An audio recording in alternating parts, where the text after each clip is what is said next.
Hello, everybody. Welcome to, I think it's the Asylum Podcast. It's been so long. Who knows? Episode 63 of the Asylum Podcast. Welcome, everybody. We may have teething issues. We are professionals here. We just don't act it. So if there are any sound issues, if you can't hear people, sound balance, let me all know. We'll do what we can to sort it out. Apart from me being blurry, these guys won't host, so I have to do all the work, and I look like Minecraft. It's good. This always happens when I host using Lightstream. Everyone goes, "Oh, it should be fine. There's no problem with it," but there is. So me and Bok are just looking gorgeous right now. That's all I'm going to say. As long as the main people look amazing, we don't need to worry about me. Look good for a 43-year-old, right?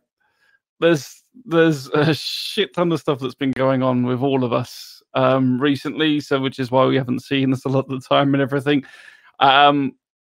Huge, just quick thing from me is that my PC has been on the bust for about 2 to 3 weeks. I was away before that, and that's why we have no bot in chat.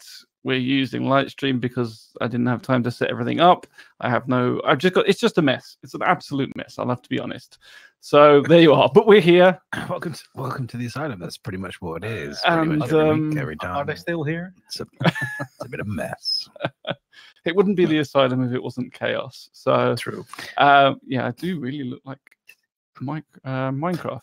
Thank you so. By the way, thanks everyone that donated all that money so that we could improve the stream and improve the quality of everything. It's gone down well. We've spent it wisely.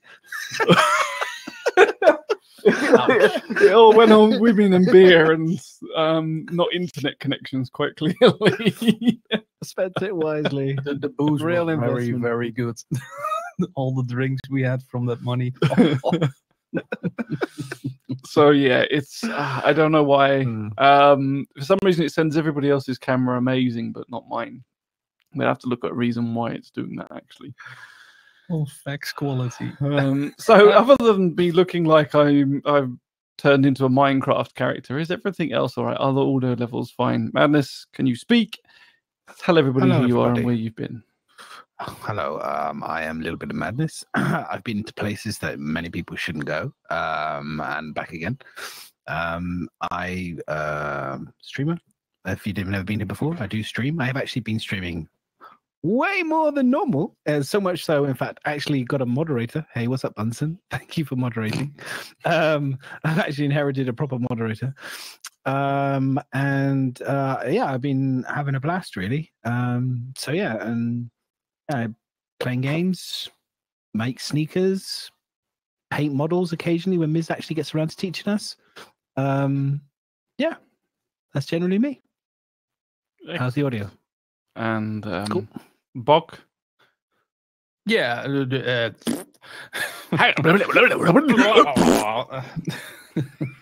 Sim speak. No, Bok Beertje. I had my birthday yesterday, so Woohoo, happy a bit birthday! busy. Did a little birthday stream as well. Thank you all guys for joining who are in the channel. I also did some social stuff the day before on Saturday. I had a barbecue with my neighbors. He met people face to face. People, they know me. They know I'm a caveman. And it's one of those few times I get out of my house, basically, meet other people. And that's no lie. So, I did a little bit of Star Citizen yesterday, and looking forward to 3.6. And we did some podcast stuff as well. Miserable. We did. Forget that. We did. I think we did. All the preparations. Yes. It doesn't show off yet, but it will. Yeah. After another year, give us another year, and we'll have this smoothly done. So there's obviously the Asylum itself has been a bit quiet for a while. Both myself and Madness has been away. I've also had, like I said earlier, a shit ton of computer problems, which still haven't been fully resolved. They didn't work 1 week, and they've started working again for absolutely zero reason whatsoever. Certainly nothing to do with anything I've tweaked. So I don't actually know why my computer started working again, but it has. But I've also got builders in, and so half of my computer is still in a box packed up, and I'm halfway through moving rooms. So this is why I don't have any lights except for this shitty little thing that I'm hanging on. On a box here.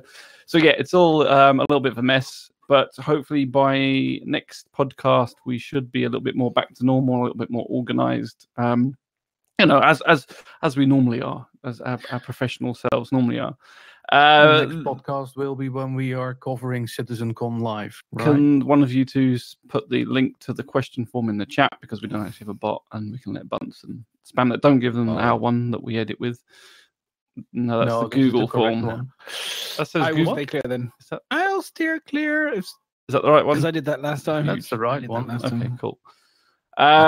So there's apart from, so I don't know whether it's best to address it now, but we'll talk a little bit. I'll just mention it, and then we'll probably discuss it a little bit later on. But obviously, Star Citizen has mentioned that they're going to be going on a hiatus for, I think, Madness said a month. I didn't actually see that, but so that's a fucking long time with no content. 4 weeks. So it's going to make us doing the podcast a little bit difficult. Now, we've been in discussions for some time about changing our format slightly and opening up doing the podcast. We always are interested in more things other than just Star Citizen, although that's our main focus.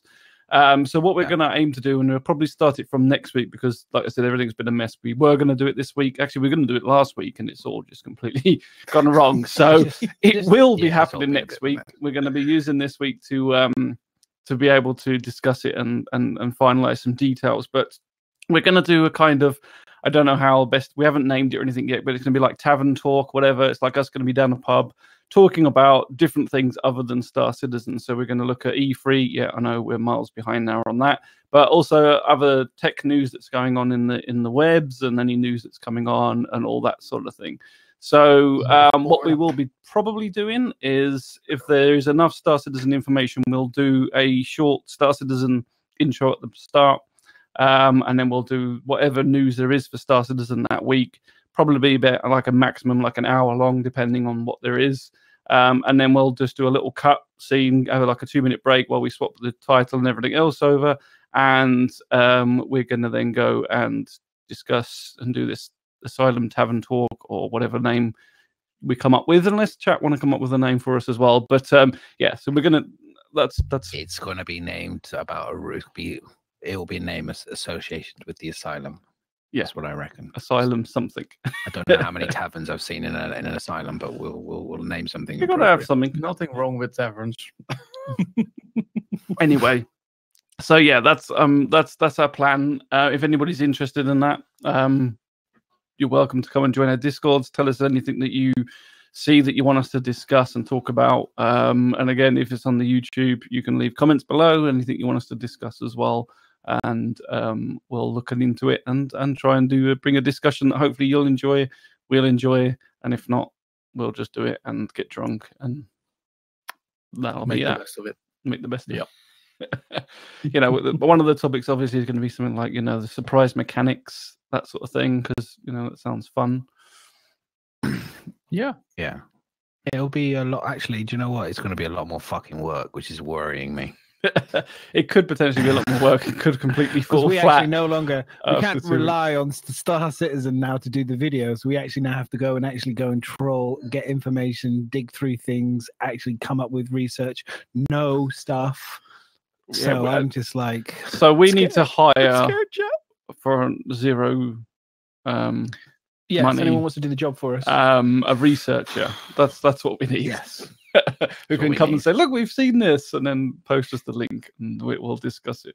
But no, hopefully it'll be fun. It's going to be a little, especially, you know, in our podcast of that anyway, but it's meant to be a little bit laid back, and that sort of thing. So, damn you, Bunsen. Don't tell lies. If it is, like, I know there's a bit of a thing going on at the moment.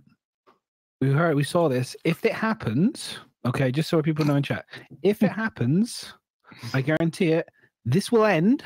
It will not we'll all go down. We'll all go and play, because I guarantee we will go and play. So we'll switch to a live stream and play the game 3.6. PTU is still grayed out. If it happens, it will not. It's not going to happen. So we're not worried. But if it did happen, there won't be any of this carrying on. Whilst I've seen other podcasts do it, they kind of soldier on through whilst everyone's like, "Fuck you, we're gonna go play through." It ain't happening. I am one of those people. I'm 100%. Goodbye. See you later. We're gonna go do that. There's no. We go with what's going down. It won't be out until I'm out of the country again. I know, Rambo. What the fuck? I've been back for 2 weeks. It's still not here. What's going on? See, oh no, 1 week. Is it 2 weeks or 1 week? It's 1 week. 1 week. I'm losing track of time. If it gets into the second week, if it's not out by end of Friday. Oh, anyway, yes, but like me said, so it's just expect there's going to be some changes. I think they're going to be the right changes because otherwise I think the guys here are going to be burnt. We're all going to get burnt out. And the one thing we don't want to do is put on a boring something that we're not enjoying, because if we're not enjoying it, then it'll come across. You know what I mean? Yeah. And that's not what we want to do. So we'd rather do a shorter ass show and enjoy it and do what we love rather than trying to force something out. Whereas before we used to be able to do longer shows because there was lots to talk about and it was a lot of fun and generally it was good. But now as it's getting, CIG keep literally like puckered up like a fucking duck's asshole on information. It's just like we're struggling. So well, they did take a leaf out of other good stuff. EA's book. I mean, in the last Star Citizen Live, they did say they like to surprise us. Yeah. Oh yeah. It's Here we go with the surprise. So it's we can talk about it if you want. So yeah, they want. I mean, it's a little bit off cast, but fuck it. So they were saying this is one thing I noticed, and they kept saying, "Well, we do like to surprise you. It's the thing with open development. We show you everything, but then we also like to do little surprises." It's like, well, it's open development. We don't need it. Surely, once they announce it, whether we are seeing it or whether you're going to get your hands on it, it's a surprise, isn't it? Like. When a concept shop when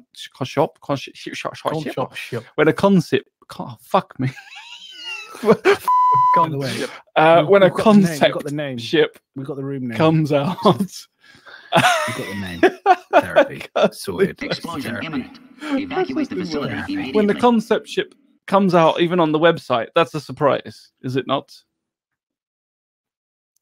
They're all ignoring me now because I can't even speak properly. It's as soon as you hear the first bit of information, it's the surprise. So you don't need to have it live in game. I think it's their way of just not giving you information by telling you that it's going to be a surprise, but actually they just don't want to give you the information. What do you think? Do you want surprises? I'm enjoying listening. I'm just enjoying listening to this to Ms. guy struggling. I always like. I never struggle. You never do. It's always me that struggles with words. It's fun. I'm enjoying it. I'm being like a cat with just watching the little ball of string. Yeah, commands aren't going to work. I don't have a bot. Oh yeah, we don't have the bot, guys. So be kind. Right. Be kind in chat. Be kind in chat now. We are all adults here, except for a couple. So anyway, back to the topic. Yes. Topic. Do you guys? Yeah. What do you think? Do you think it should be carrying on more open development, like the way they're locking things behind? We touched on this before about having things being the subscriptions paying for the videos, and then they need a 4 week. I mean, 4 weeks is I think 4 weeks, four times a year, 4 weeks, 4 times a year. Think how much time that is off. Well, they don't do any content for 12 months when your subscription is supposed. This is my only real bit of kind of grumbling salt, I suppose. Is again, it's always about Star Citizen's behind the scenes garbage. It's like literally so you take 4 weeks off 4 times a year. That's like what, a third of the year, pretty much, roughly, in terms of, is that right? Or am I completely wrong in terms of weeks? Like someone do the math for me, please. 4 weeks is how many months? 3 months. Well, 4 weeks is 4 months. 4 months. 4 months. If they do it for each quarter, it's 4 months. I'm having a blonde moment. I was born blonde. So a third of the year you got no content. Yeah, that's right. Yeah, so it's a third of the year where you're not actually delivering content. So you get a third of your year back of your subscription? Probably not. No. So have they told us yet in terms of how they're going to recompensate people financially and for their investment in terms of they talked about they were updating the subscribers. They talk a lot. It's like, well, what's actually happening? Are they going to give us a date? Is it coming soon? Is there a official kind of say, hey, guess what, guys? Right, okay, so as of this day, Or is it like the Asylum, channel where we say we're going to do something and then 3 weeks we haven't done it yet? It's like, is it that? Is it that kind of? Is it that amateur hour? Kind of that type of thing. But seriously, like we're just a bunch of amateurs. These guys are professionals. They've got 200 million in the bank. They get paid all day long. That's we do this for a hobby. They're doing that shit. People are paying them vast copious amounts of money. If we did this, if people were paying me, if I was making $2 million or whatever it is they make a month in subscriptions, and we had this shit going on at the beginning or whatever, I'd be furious. Or if you said, "Oh guys, we're going to take 4 weeks off. We'll take 4 weeks off. We'll see you in 4 weeks." If only I could say that to my boss. I'm just going to take 4 weeks off because I need to crunch down on something. We're really busy. We got 4. I'm like, come on, get some. I've got some gardening to be done, so I'm going to have to take 4 weeks off. I'm going to tell them tomorrow. I'm wondering what their reaction will be. Yeah. Get a little creative. There's a load of other things they could do. Why don't they go on tour? Why don't they come and meet the fans? Go out and go and meet all the people building stuff. Goat. They need a goat. That'll fix everything. They're still keeping the live, aren't they? They're still they're still keeping live, so they still got the live thing they do on the Friday. But otherwise, that's it. There's no other. There won't be any, and that will still give us some bits and bobs and some fun and stuff. But there's not realistically going to be that little juicy bit of anything. I mean, to be fair, it wasn't much juiciness anyway. The ICS was getting more and more shorter and shorter, wasn't it? It was like I see. Yeah. We had PTU lessons the other week because no one knows what PTU is, obviously, other than fairly new backers probably don't know what that is. And then this week it was here's hyped up for 3.6. Do you think they're going to rename it each time as well? I hope not. Fuck, honestly, doesn't really matter what they name. I know. It's just. This is the bad part of CIG. I have to say, honest, this is the bad part. And I don't care. It's a bit like anyone knows, but like Ferrari. When Ferrari is doing really well in Formula One, their cars generally, road cars tend to be shit. And it's the opposite way around. Like when Ferrari's doing really well in Formula One, the road cars are shit, and when Ferrari's not doing very well in Formula One, the road cars are really good. And it's a bit like that. It's like whenever ICS and all that is trash, their game seems to be getting better, which is probably a good thing. So, hey, keep giving us crap stuff. Yeah. We'll see. I mean, it is what it is. I suppose it's people's choice, isn't it? If they're subscribing for the content and you don't get it for 4 weeks, it's up to people if they want to carry on subscribing. It's I know last time they took a break and the content, I mean, they took a break because they said they were working on new content, and then every time the new content we got was like 10 minutes long still. It was still barely any content. We changed the name of the show, Miz. We're brainstorming for the month of January to come up with new names. Pretty much probably what they did. Yeah, I mean, that's pretty much probably what they did. They took the time out to think of the new name and then gave up. So they just said Inside Star Citizen instead. But, it is what it is. Like I said, if you don't like it, don't sub for that. But yeah, as Zach says, there's people sub for the ships and the PTU access as well. I mean, that's not technically what they said the money goes towards, but, if that's why you do it, then that's up to you, isn't it, really? Yeah, I mean, the PTU access, though, Zach, was an interesting one because CIG is very inconsistent with their PTU access in terms of what that can deliver, because sometimes that can deliver a couple hours of the new ships and then they switch it out. So you can only get your ships that you own. And then sometimes it can be all the ships for a really long time. You just don't know. It's a real lottery these days. Yeah, there's no guarantee. They haven't got a formula for it. There's no guarantee. No. Yeah, I think it was a couple of patches ago. It was like you had people. I missed out by a day. I missed out by one day. The new ship, I couldn't fly the new ship that they'd released for the wave. And that was it. I didn't own it. Tough, sucky. Thanks, CIG. But then the last patch that I did get a chance to play, they was open and they had loads of ships, loads and loads of ships and lots of ships to fly, and it was a lot of fun. So I don't know.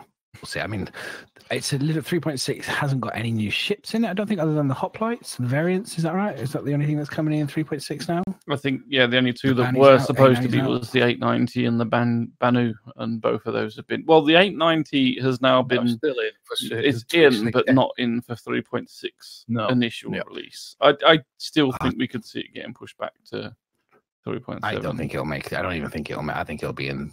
If it's lucky, 3.7. I wouldn't be surprised even if it didn't make 3.7. In truth, honestly, if the Banu's already missed 2, and that was because of styling and all the rest of it, the 890s are. I mean, the 890 would be less likely only because they've already established the style guide for it. But it's still a big ship, and they've still got to have all that OCS server, OCS stuff, and everything in. I think to make it. I just don't think it'll run in the verse. I think it'll kill the servers. I think that'll be they'll hold it back because of that. Could you imagine how much that will put a strain on the servers if they still don't have OCS? Is it client side or server side? What we have now. Yeah, what they need, the one that we're waiting. What they need, for. server side. Confused. It's server side OCS. Right. Server side OCS. So yeah. So without that, I just think I think they'll wait for that. Honestly, I think they'll delay it, the 890 for that. And like I said, I can understand why they would switch out new ships being variant ships, because we already have. Do you know what I mean? Mm-hmm. So anything that's new ships is new things going in again and straining servers again. Well, not with every ship, because you can't fly 2 ships at the same time. Oh, Miserable's tried that many times. No, but for instance, if you're always flying your reclaimer and you got an 890 jump, you will take out your 890 jump instead of the reclaimer, so that's still one object. Maybe a much bigger object, but one object. True. I mean, again, I'm not sure. I don't know about all the maths of OCS stuff and everything. No. That's hard to tell, right? You don't see the numbers and the constraints on the server, what's happening in real time. So I do know they replaced what was it? Did they replace Daymar? A bit more further away from Port Olisar to get it into its own server, object container. Yeah. Maybe that gives them that little bit of performance to get more stuff in, like I don't know. I got you. So that tuning, but they're very to their limits. That's for sure. That's what they keep telling us, isn't it? I mean, that's why I don't care about new ships. Give me the base mechanics and a bit of gameplay. Oh god! I think anyone that's been around the game for any longer than 6 months, I think that's what they're all screaming for, isn't it? Really, the only people that don't really go ask for that type of stuff are all the new players, because they're in the honeymoon period, running around with their eyes open, going, "Oh my god, it's amazing!" I mean, to be fair, I still do that a little bit, but oh my god, it's amazing. Yeah, but we know what the limits are at the moment, and probably the brand new backers won't.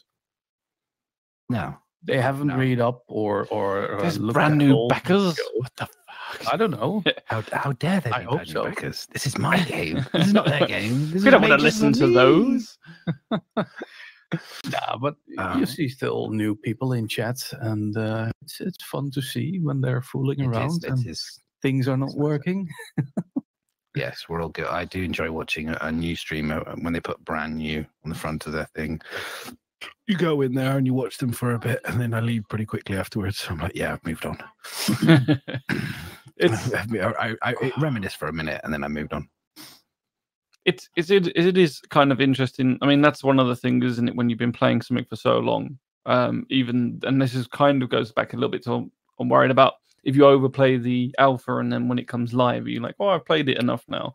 But yeah, if you play it for so long, like now, when we log in, especially Port Olisar, like that's why people want to spawn somewhere different, because it's like we've seen Port Olisar, you get up, you charge through it, you don't look at what's around you that much, and you just can't wait to kind of leave the station. And there's a lot of there's a lot of stuff, a lot of process when you see, especially a new person, the things that you kind of go through and miss, that they look and interact with stuff and look around, and you tend not to do that once you've done it so many times. And I suppose it's kind of a bit like when they're talking about putting how to climb in your ship. You can do it the long way, you can do it the quick way, and just jumping over the ladder. So instead of like the whole, when we used to have the animation and you pull it down and you look at it and it's like, okay, one rung at a time, get in and spin around. It's like everything, the more you do it, the sort of quicker you want it to be. You don't want to do those menial tasks. And it's a shame sometimes. It is a shame. It's like you see someone else seeing it for the first time and they're so hyped for every little nut and bolt that you see on the station. And then, like, for us, it's like, yeah, get out of the way. I'm trying to get in my ship. And Indeed. Monkey logged in once since 3. Shame on you, Monkey. That's one more time than me. Well, I mean 3.5. I didn't. I mean 3.5. I didn't play too much. I mean, no, me neither. We know that. I mean, I didn't. There was just too many bugs and stuff. But I am thoroughly enjoying 3.5.1, and this brings me to one of the interesting topics, because I watched a lot of, and I'm sure a lot of people here, we all kind of like podcasts, and I think we've all probably watched a few of them. Captain's Table, I think Salty Mike's Ask the Verse or whatever it's called, and the redacted ones. There's the well-established ones, and one of the interesting things, and I've lost my train of thought. My brain is completely gone. It's an extremely interesting thing. Shit, it's completely left my mind. I was trying to remember what it was to do with logging in. Oh yeah, that was it. I got it. It's come back again. Sorry, I feel like Billy. I feel like comedian. The points. So you got 3.6, 0.1, 0.2, 0.3, and all that sort of stuff. So a lot of people kind of like, and we were talking about it then, the 890 going into an X patch in the middle between patches. There's this kind of little mini debate going on between certain people, the ones that were kind of like saying, well, if it's not ready for the 3.1 or the 3.6 patch, just delay it and push it into 3.7. You're already slightly behind. I think Todd did it. Todd talked about this in terms of like, he's not happy that, they're focusing more, it's features focused rather than gameplay focused. Or whatever. I can't remember exactly. Todd talks a lot. He's almost like Tony Z, but a bit more informative. They're not happy. And so I'm like, well, if you're not happy, then I can understand when people talk about it and they say, well, then once you've got the 1 digit, don't do any more. Just get it right and then put it into the next one and just say, that's it. It's cut off, bang, done. There won't be any more patch updates, other than if obviously there's something seriously wrong, like when HC Vertigo and I think the other guys completely broke it with finding a new bug and stuff with putting loads of guns and stuff on the weapons or whatever they did. They could put loads of weapons on. For me, I can see the argument for that. Now, I completely don't want it because my favorite patches have been 2.6.3, 3.5.1. I really quite liked, 2.5 was okay, but for me, the two patches I've enjoyed have been the iterations and improvements. Now, 2.6.3 was of a period where they didn't do the quarterly releases. So it's like you didn't know when, how long, and that lasted for fucking months, didn't it? It was out. It was like bang, and then sure. So again, you could argue straight back again to me and say, well, we know that there's going to be another one in X number of months later. So what's the problem? Why not wait? So I would say, yeah, okay, that's a good argument. But then I still would say 3.5.1, I'm enjoying that much more, and I've played so much more of that than I did 3.5. And I've given more of my time to play that, which gives them more data. Does that make sense? It's because I'm playing, more people are playing what they enjoy, giving them more data, which gives them ability to get more information, makes it better. Whereas if you had a shitty patch out, you just watch the numbers just go, dive straight off. Whereas if they did drop a patch in the middle which fixes it and people really love, then more people play it, more information, improve stats. Do you know what I mean? I can see both sides. Very, very hard. Yeah. You could also say that they would keep the quarterly releases, but make a shift in development time. Let's say 2 months development time for new things, and then the last month for optimizing the things that they just developed. So it's a smaller patch, but more optimized, more tuned. Some will say, "Oh, that's great." Others will still complain, "Yeah, not enough features." And what they do now, they put in so much features in the roadmap just to really, well, not crunch, but really go for it. And there will always be features that are dropping off and being pushed back or forward, how you look at it, to 3.7 in this case. But if you don't do it, if you don't push your people and don't manage your people to work on it, then you will end up nowhere. Well, that's a bit harsh, but you will end up with less. And that's what's going on in a lot of companies, not only CIG. I think realistically, they call it a quarterly patch, and this is probably half the problem, because they call it a quarterly patch. I don't think we've ever had all the content that they said they were going to put in a patch in that quarter. Everything, there's always something that's been moved on to the next patch. They don't fix everything. On top of that, they started off okay, and they're slowly slipping more and more into it not really being released exactly on the quarter. It's sort of being now it's like it's in PTU at the end of the quarter, and people can access it, and it's not actually coming out each quarter. And then by the fact that, especially now with they're doing this one where they're going to bring the 890 jump in, you're doing a quarterly patch plus some. So you're now releasing out another patch with more content into it. You're not doing what they said they were doing, which was, this is the quarter. We're going to release what's done when it's at that quarter point, and then we're going to move on to the next quarter. And so we're not actually getting what they originally said that they were going to do, because they're messing around with it. Oh, we're going to keep going. We're going to hold the patch off and see if we can fit this in.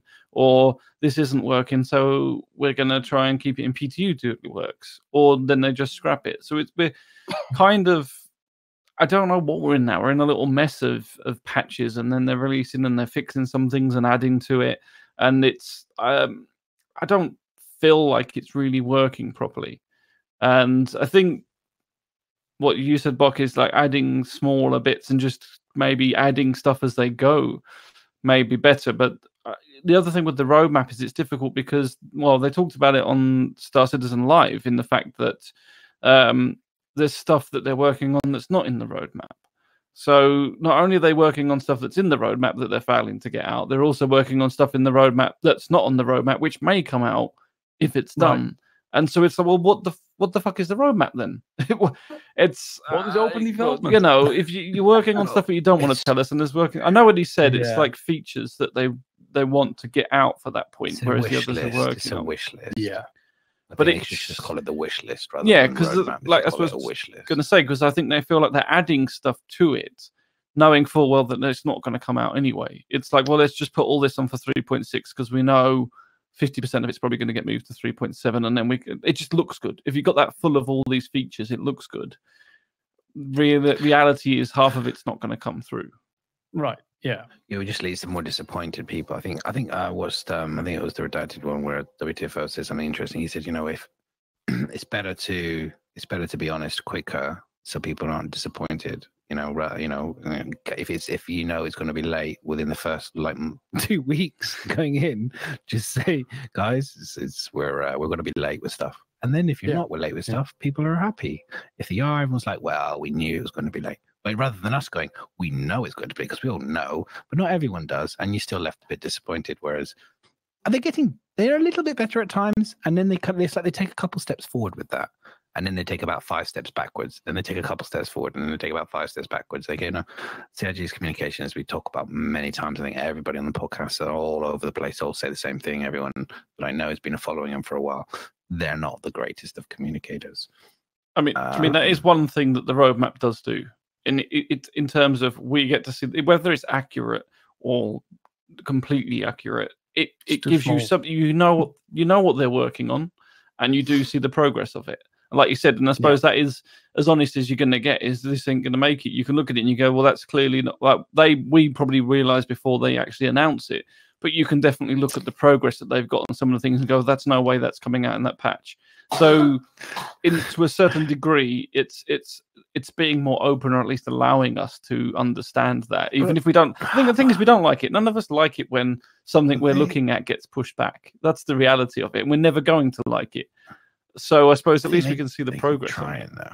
They keep trying, though. I think, Miz. I think that's the thing. Is like the reason why they maybe like we already recognize 2 weeks or 3 weeks or even this first week into it. That's never going to happen because we're whereas they're behind the scenes and they're like working so hard, head down, busy, trying to make this shit happen, and then they have those weekly meetings and there's probably, I wouldn't be surprised if somebody's still sat there like going, Chris is like, where are you at with this? And you're like, yeah, we're gonna. I think he's like, are you guys gonna make the deadline? You know what I mean? And I can imagine the meeting. You're gonna make the deadline. You'd be like, no problem, Chris. We got this in the bag. And you can see this slowly. And Chris is, and they go, okay, we'll back away slowly.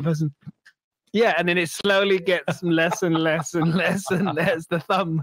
Yeah, but be honest, guys. When I got to my office this morning, we started our daily meeting. They will have daily meetings as well, I'm sure. And it was the end of our sprint. And the sprint is a period of time where you do certain things which are written on paper. This is what we're going to deliver. Now, the same thing happened with us.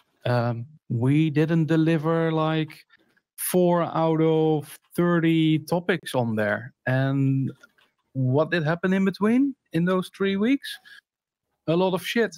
Things were unsolvable, not by us, not by the what do you call it? HP or whatever brand for support. And you don't make it. You don't finish your sprint. So that will be shifted over to the next sprint. And that's going to continue the whole year. And there's nothing wrong with it. But yeah, people like gamers, because you like the game so much, you're disappointed. But that's it. Get used to it. Get used to being disappointed. Yeah, that's life. That's not just gaming, that's life. I mean, of all the things to change, I really would change the roadmap to the wish list. And rather than changing Inside Star Citizen, change your roadmap name. And you could change the matrix as well.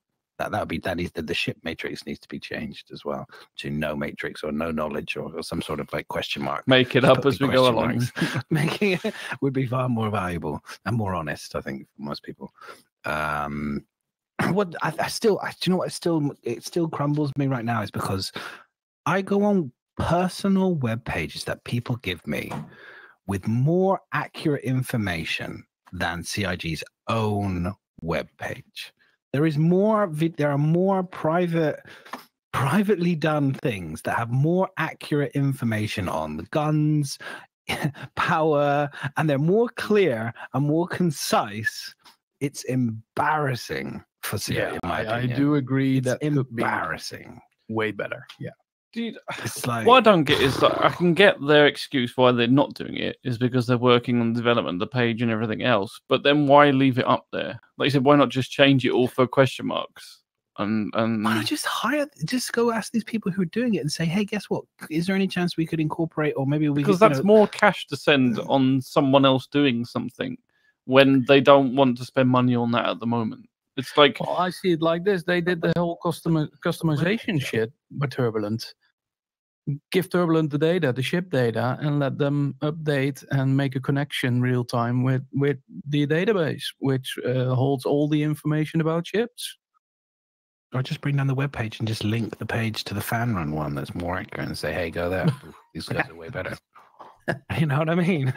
Just say, we are failed, they are better than us. And I mean, they won't do that, obviously, I know, but I'm just saying that would be like, I'd be like, hold up, we're shit. And that actually these guys are doing a far better job. Yeah, no problem. Thanks, Angel.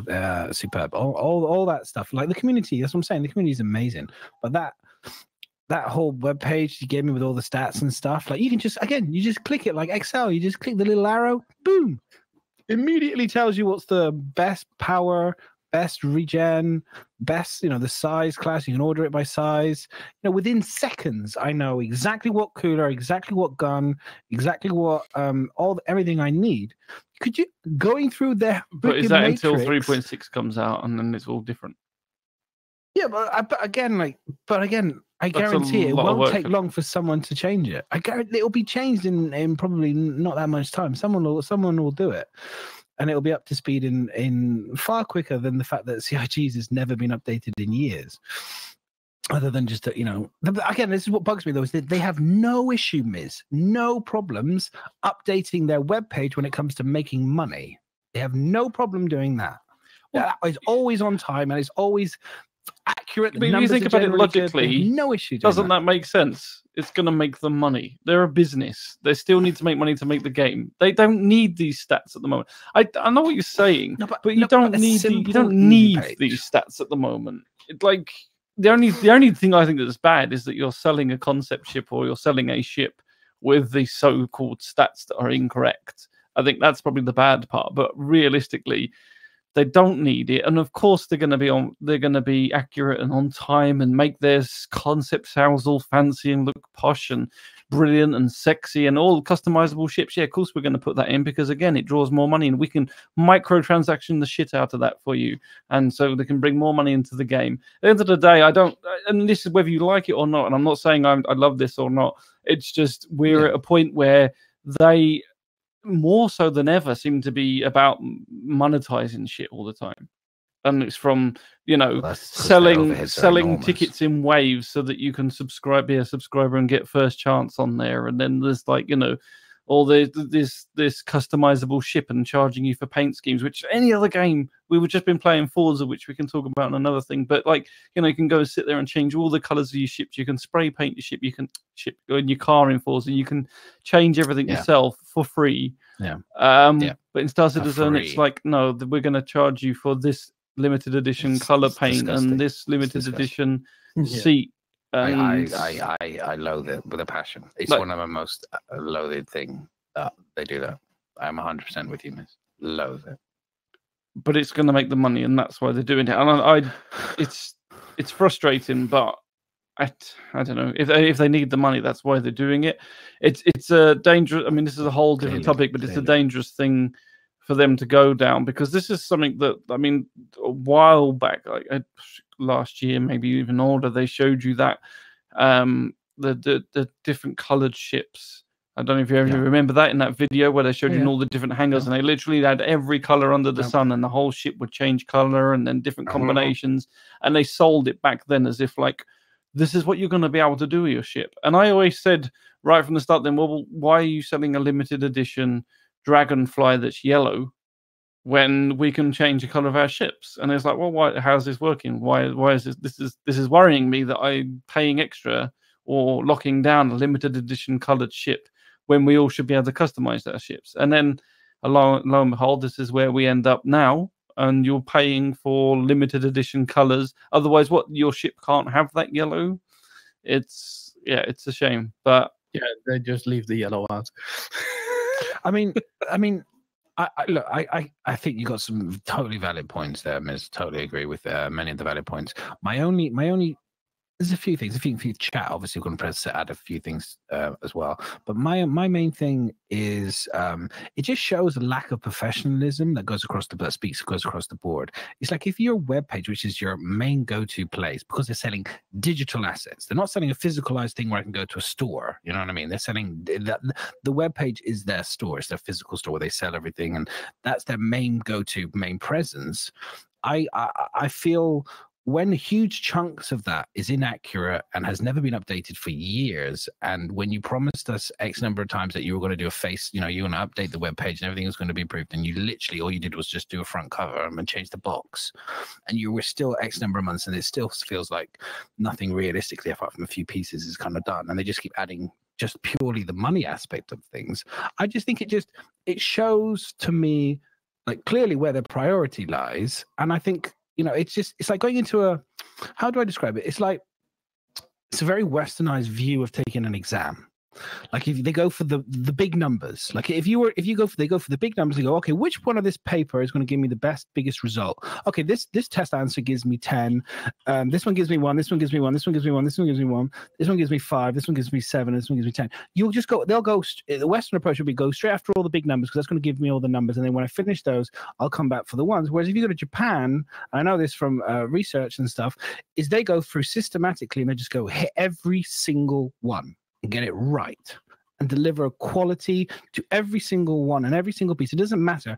And by the end of it, they got a far higher score than the person that's usually just gone after just the big hitting numbers because, and it just speaks like because I deal with a lot of Japanese with my work, and they just quality and everything has to be perfect. The box has to be perfect. The packaging has to be perfect. Every single thing, then they will not accept it. That web page would not be. They would be falling on their swords in Japan for that web page. It's so embarrassing, you know. And for me, I just don't think it's good enough for the amount for that team and for how good they're building a game. I don't think it does the game justice itself because it's so beautiful, the game, and it's embarrassing. So that's just my views on it, and that's the way I look at it. Anyway, sorry, a bit of salt then, but a bit of a rant. No, I mean I'm with you on that. I'm saying why I think they're doing it in terms of Shut up. Look, it's not happening. Can you stop posting links to this fake news? It's not happening. It's not real. There's no patch until we finish the podcast. So just keep watching and behave. By orders of us, we talk to Chris. Yes, it's a no-go. It's a no-go. We've made it red. It's a no-go. We'll let you know when it's green. Just calm your tits. Don't download anything at the moment, and you'll be golden in a minute. We'll let you know when it's live. It's deep fake, guys. Fake news. Oh Jesus, I forgot what I was talking about now. Yeah, so as I was saying, that I'm only saying what I think they're focusing on, which is the money, because they need the more money to do it. But I am with you in terms of that's what I'm saying. It's kind of like I feel I don't know if a slippery slope's the right term, but I feel like there's a shift in focus from engaging people so much and do, like you said, making things that people have asked for, and then and more spiraled down into the line of let's see how much money we can draw out of people. And I feel like they've kind of taken a turn towards that. I mean, they've always been about making money from people, but more so. And I don't necessarily like that personally. I don't know whether things will change differently when Squadron 42 comes out, or whether when we get closer to the beta and they might say, right, okay, now the game's a bit more into it, we're going to start focusing on polishing the website and everything else. I'm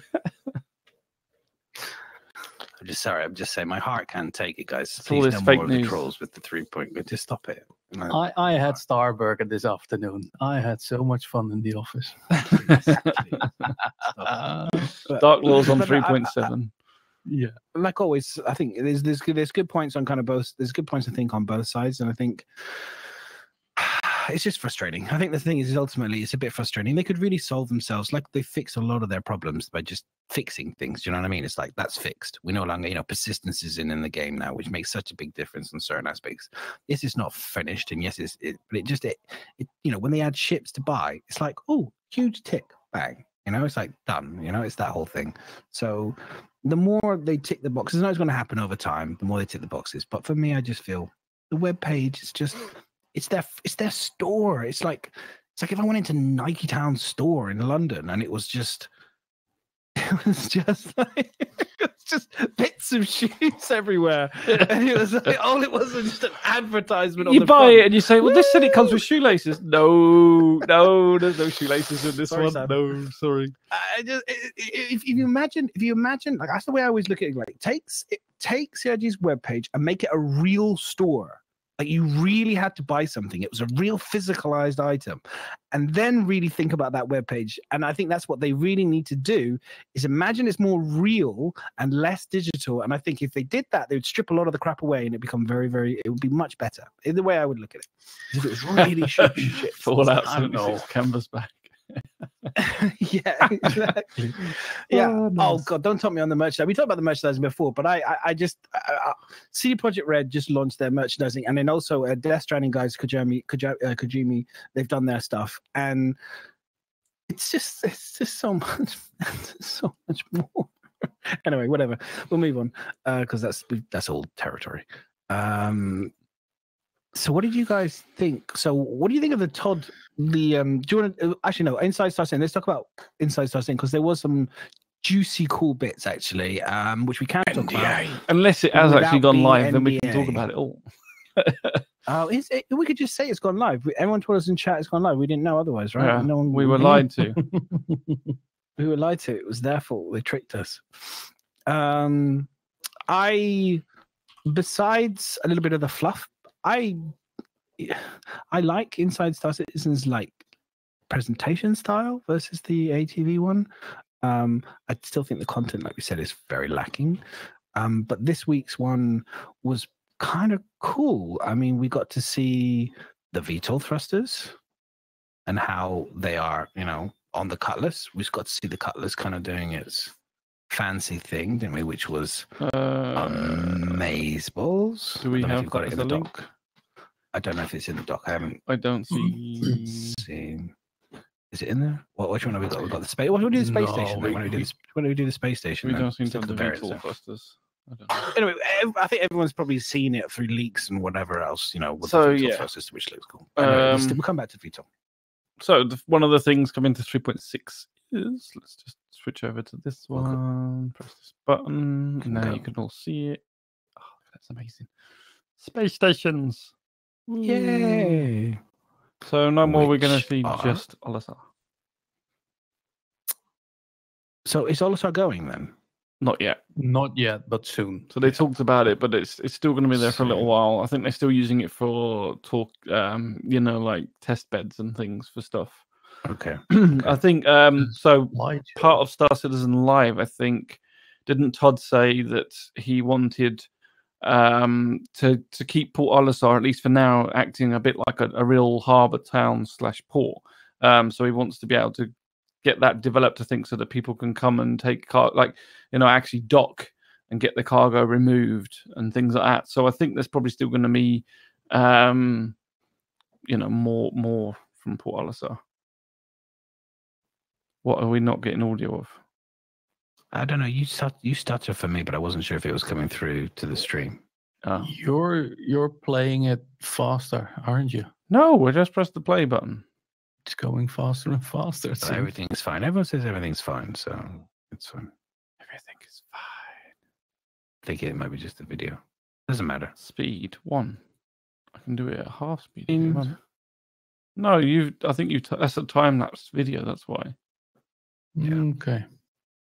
Like the weird dude that weird dude when I saw him on my stream and I was laughing. They looked like he was taking a shit. You were saying that they were shaking like mad. I was like, no, man, it's just time lapsed. Don't know. It did look quite funny though. I was like, that's what we would do. Like, I guess if you sped us up, you're like shaking and stuff. So I think we got a couple of the space stations. Let me see if I can open another one. Sorry, this is, like I said, because it's slightly unplanned. It's difficult for me to get this working properly. Well, the first thing is they look gorgeous. I love the I'm a big fan of the circle styling. I mean, it really harkens to me to everything I saw as a child. Like everything from the 1960s, from Space Odyssey, and from On Above. It's like that. That it really harkens from that period of kind of space stations. Now, here was my thing that I was curious about is, do you think that's a little old? That styling. That styling? Yeah, I mean, just purely as a discussion piece. Do you think that the styling is a little 1960s, 1970s, 1980s kind of like retro space station? It's a bit retro, but is that a bad thing? I don't know. If no, I think they're beautiful. I think they're beautiful for me. I think as well. Plus, the inside will be nice as well. Even though we can't enter it, I think not yet. But no, I don't mind the shapes. Plus, this is only one variant. They will have more. The shapes are supposed to be random generated, aren't they? I think. Yeah. So yeah. it's That's not working. I know. Yeah. So I think that's part of I think what's they're cool. making it look like that. And also, I wonder if these are like first iterations, so it's kind of you're not seeing all the textures and stuff on it, so it looks a little bit like. I suppose the way you're saying it is a kind of when I look at it like old styles Star Trek sort. I suppose it's because of the shape, the sources from the actual Star Trek ships and stuff. So yeah, they do look a little bit retro in that respect, but I think it might be because of the textures and things like that on there.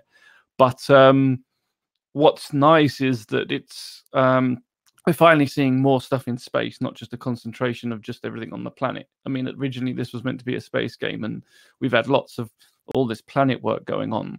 And the space has been neglected. We've had the truck stops a little bit, so it's nice to see this being developed a bit more. So for those of you that haven't seen Inside the Verse, the thing that's going to be different with the truck stops is eventually they want these to be more working stations. So they'll have different facilities on board them and things like that. So different reasons that you're going to go there. They're not just going to be somewhere that you go to pit stop and log out. I can't remember everything that they said there was going to be in there. Let me just get another video lined up while I'm doing this. This is such a bad way of doing it. Well, I mean, the stations are ultimately designed with a purpose. I think, you can see everything spinning and turning, creating gravity. So, there's real design reasons for stuff. So, well, maybe also lore reasons. I don't know anything about. But I suppose that you will have certain shapes that you can transport more easier than other shapes, and therefore get this kind of space stations. I don't know. I guess it's like a manufacturer, isn't it? Like, I guess in a way I look at it, it's like this is like if this was a spaceship company, this is what their space stations look like. This is what their materials, their raw materials, this is their style design, this is what they make. I guess like how this is what this like. It's like an architect, I suppose. Like I'm thinking about architects. There's certain architects in the world that's their style, and you see their buildings all over the place. This is that one particular company style. Or I'm thinking of like the Wayland company. You know what I mean? The Wayland. This is the Wayland companies. They're the ones that created space stations, and then maybe we'll get more, or maybe we'll get the alien we've ones, seen it in the planet side hubs, haven't we? Like the mining ones got the certain style, the science labs have got and different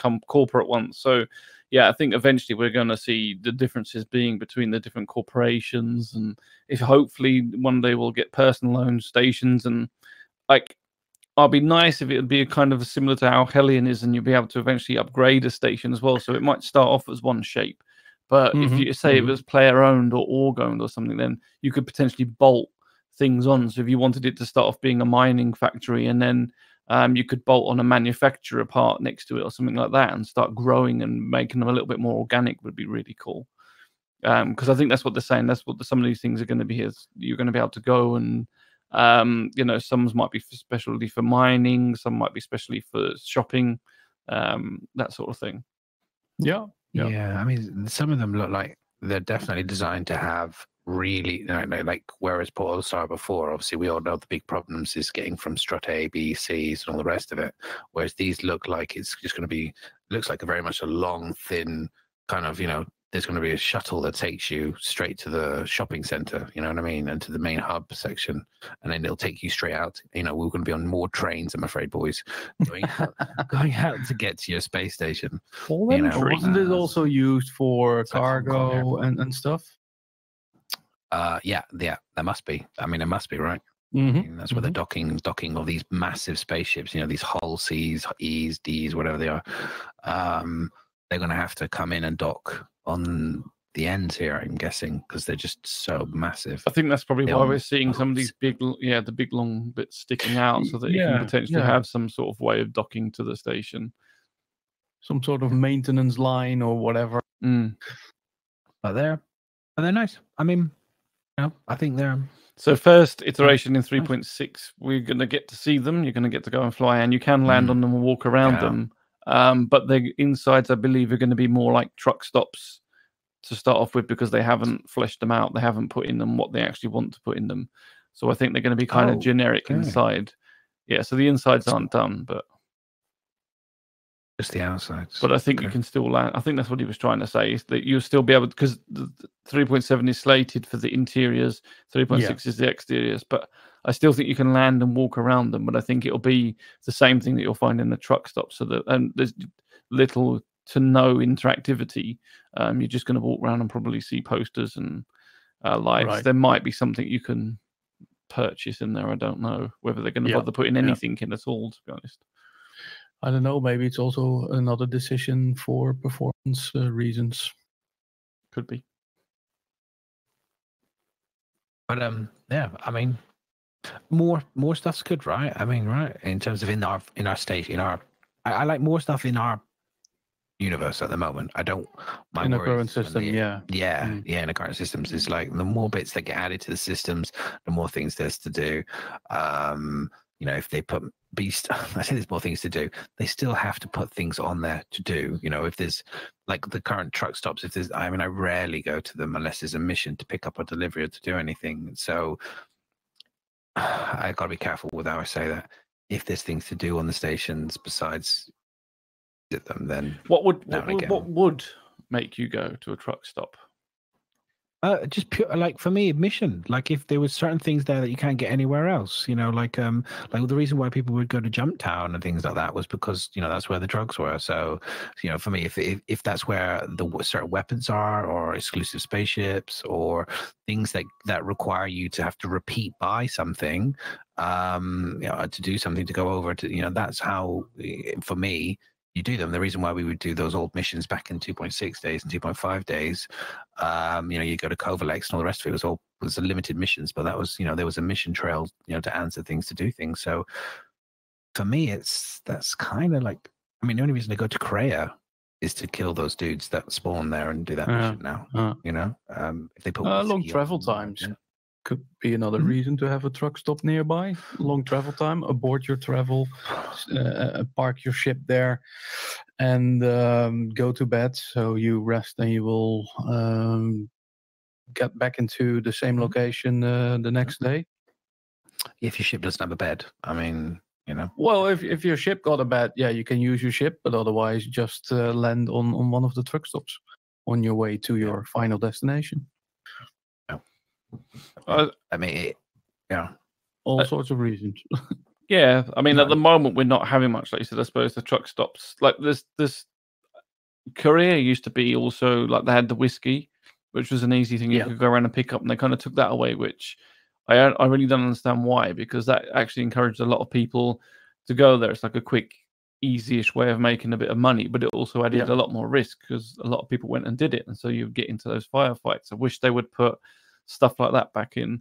They could do, it would be annoying probably having to travel to each, or knowing a specific truck stop that sells a certain thing, but maybe they could limit a certain item or items to just truck stops to make you go to truck stops.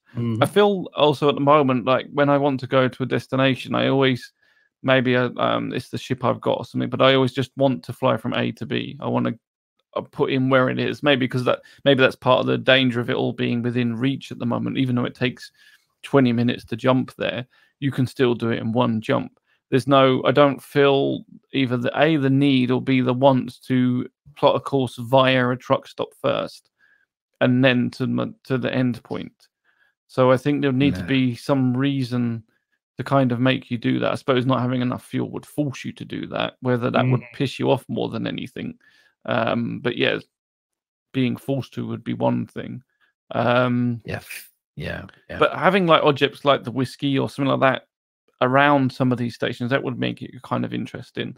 And I would still, and I really used to like Kovalex and having that abandoned station to go around and having a little bit of story and kind of pulling you in, and then you'd sometimes meet people there. And I would like to maybe see some of these stations or truck stops abandoned, the same as we're getting wreckages on the planets.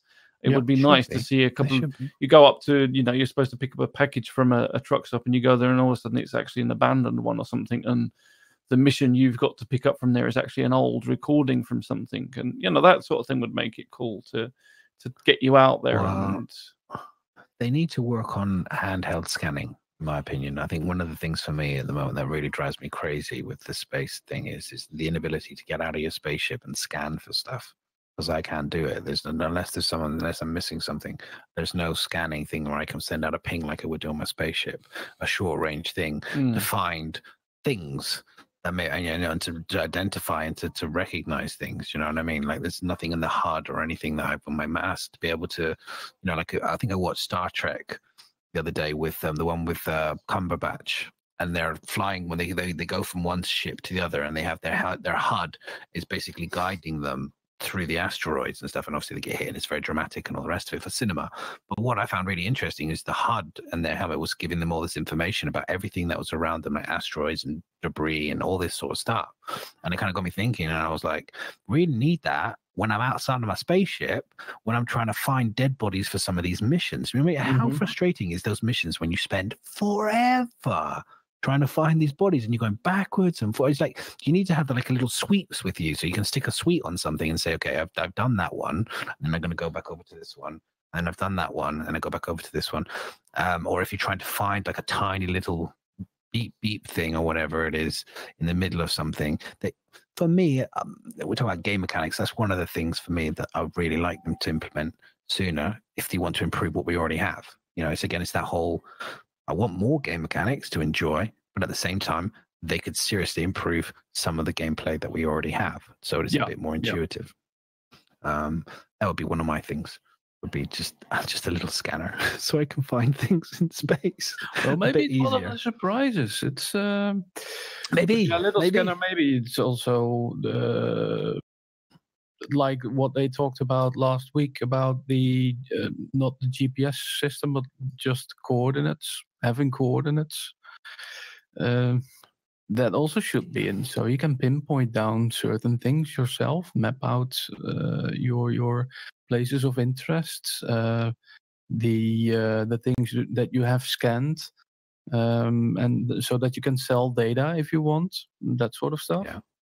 Well, I mean, just because we're talking about the Star Trek scene, I loved it and I watched it, and it got me reminded me of all the things that, like, we have probably one of the most unique kind of mechanics where we could do movement like Anthem, and one of the beautiful things, like forget about Anthem as a game and all the problems with it. The one thing that was amazing about Anthem is the vertical movement and the way you can glide and zip around in space in with the jetpacks and everything else.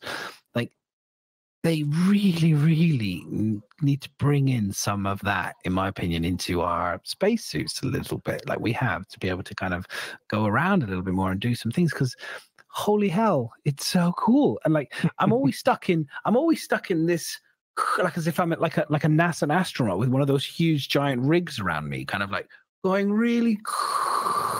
forward and going back again, and I feel like I should be in in a NASA movie. Whereas in I realize it's like, and if I would naturally want to put like Superman, put my wings behind my, put my arms behind my back, go forward, kind of go. You don't need to, but I would want to. You know what I mean? Like with one hand forward. I just feel like I feel again neglect of the space part of the game sometimes. It's one of my little kind of grumbles. I feel like space is being neglected in favor of obviously planets sometimes. And I'm like, make space great again. Please. I don't know. It could also be the reason that they don't find it realistic, maybe. Because I could imagine that if you got really powerful thrusters on your back and on your sides, that you will rip your suit apart. I'm just saying, like, you could dial it up a little bit more to be a bit more sexy. I mean, if they talk about everything is like, Chris always talks about cinema and film and the expanse and all this stuff, and I'm like, hey, look, there's an example of, like, again, the expanse does do some pretty cool and exciting anime, space things. Sure. Yeah. So I know, because we're going to get that. When's the mag boots, pretend mag boots coming in? I don't know. It's coming in 3.6. I thought we were getting maybe it's been moved. I thought we were getting all the grapple. We're going to be able to grab hold of things and move as well in 3.6. Is that all gone again? I keep forgetting what's gone. I don't think so. I want to be Iron Man in space. 100% want to be Iron Man in space. I just want a little bit more. Just with the spacesuit, I think I think they could just make it a little bit more fun. Just a little. I mean, just a No little fun. bit This more is Star fun. Citizen. Okay, we don't Just, do fun. Just a little. There's no bit more fun in Star Citizen. Yes, You're not I allowed see it. you, and Point A, no, is it as I long- don't I care. I thought it was sooner than that. I thought it was sooner. I thought the grabbing and animations and stuff was sooner. I thought that was going to be 3. Maybe they moved it. Again, it's hard. Unless I keep a track of every single roadmap change, my wall here would be completely surrounded in paper of keeping track of it. It definitely got pushed. Yeah, it definitely got pushed. So I said wish list. Anyway, sorry. Yeah. Anyway, I would make space great again, please. I need a black hat with make space great again. CIG. Please. Please. Right. So before we move on to the next topic, we have a couple of questions. So Okay, cool. we'll ask those, only a couple, and then we'll move on. First one, which is probably the most important question of the night. I think actually we may have had this in the questions log for a while. 10 for the 6th. 10 for the 6th. So a little while. From MK19, he says, "What size Crocs do you wear?" I think mine's That's a pretty private question. How big is how big are yours? your Crocs? Pretty big. I'm wearing a 43, but that's I don't know if that's European size. You Brits will have different sizes, I guess. I think mine's something like 44. I think. Okay. Well, I've UK we have like 10, 11, 10 size 10 UK, something like 44. I think in European. How about you, Madness? What size Crocs do you wear? He's dying of a heart attack now. it just keeps it. He's a very secretive man. He doesn't like people to know what size Crocs he has. So, Baby feet. he has Little baby tiny baby size. feet. Okay, so question 2 is from Disposable Hero, and he wants to know what beer first in Manchester. At least one advice from everybody. Bock beer, of course. What was No the doubt question, about sorry? it. What beer to have in Manchester? So he's talking about the Citizen Con. It's happening in sure. November. We got So to talk about that. we have got to talk Yeah. about that. Yeah. We have to talk about that for sure. We talk about CitizenCon for a bit, and then we'll come back to ICC. What beer will I be drinking? I'm going to try not to drink beer. If I'm going to be honest, I'm probably going to be a hard liquor. I think just simply because beer and me. I think I had a little bit of the weekend, and I think heat stroke and not having really drink lager very much anymore. I was all over the place within hours. And it doesn't have any alcohol in it. Well, a bit. I was in pieces. I think Broken. I was like, you probably won't get it in the pub, Hero, but he's gone now, actually, isn't he? So I should have asked this earlier. But the sticky toffee owl that I have is really good. You can catch up on you. You can catch up on YouTube. You'll probably watch it back. Yeah. He's a big fan. I know he's a big fan. Sticky toffee one, but I don't know if you'll get that in the pub. Otherwise, I you have to don't go know, and maybe a see. special one. Depends on what pub you go to. You have to look Yeah. for what's on their tap, where they get their local brewers and that sort of thing. So it's Mhm. hard to Right. recommend. I don't live in Manchester.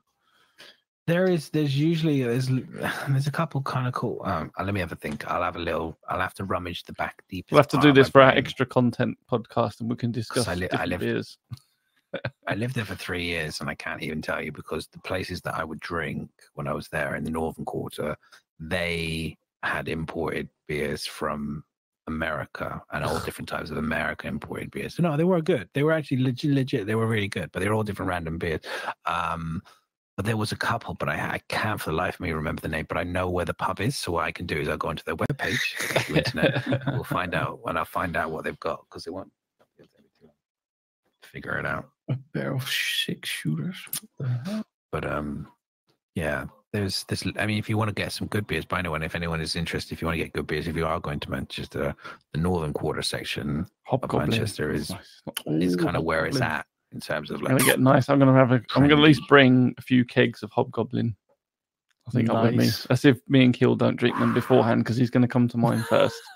So Kill's coming to mine first for a few What? days, and then we're gonna go up to Manchester together. So if the Oh, Hobgoblins man. survive, we'll take them up. Oh, okay. So when we may as well talk about CitizenCon then. the tickets and Why not? saga or whatever. Some people were kind of, some people obviously were salty about the fact that tickets were on sale. I mean, like we're not salty at all in the Asylum crew. No, we were because every year now we have a Discord. we have a ticket party in my Discord. We sit there, we work as a team. That's how you do it. Yeah, Work as a team. 100%. They tried to get rid of me immediately, telling me that it was on this webpage, that webpage. They completely ostracized me to the side. Well, you did say you're not going to make it. So. They were all like, oh well, Madness isn't making it, so don't worry. His ticket will be on sale eventually. So we'll, you can get, whoever's out there, he can get his ticket. I was like, thanks, guys. Cheers. Such teamwork. But I have to say, if you've never bought tickets, which I had never bought a ticket for CitizenCon before, it is the best idea is to hang out with people who have, because they know all the tropes, all the tricks, all the techniques. They know exactly what to do. I didn't have to do. All I had to do was make sure my stuff was auto-filled.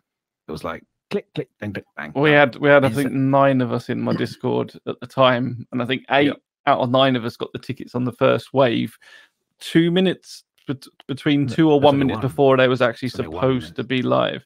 There was only one person that didn't get a ticket, and that was because he was too busy trying to do calculations in his head for conversion rates. Stupid man. He's like, oh, so how much?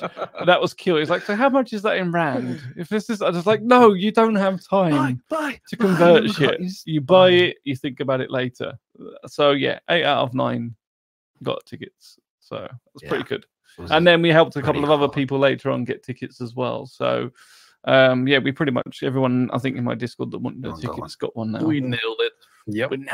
We absolutely smashed out the park, boys. So yeah, there you go, guys. If you here's a tip: if you want to get tickets, come join us.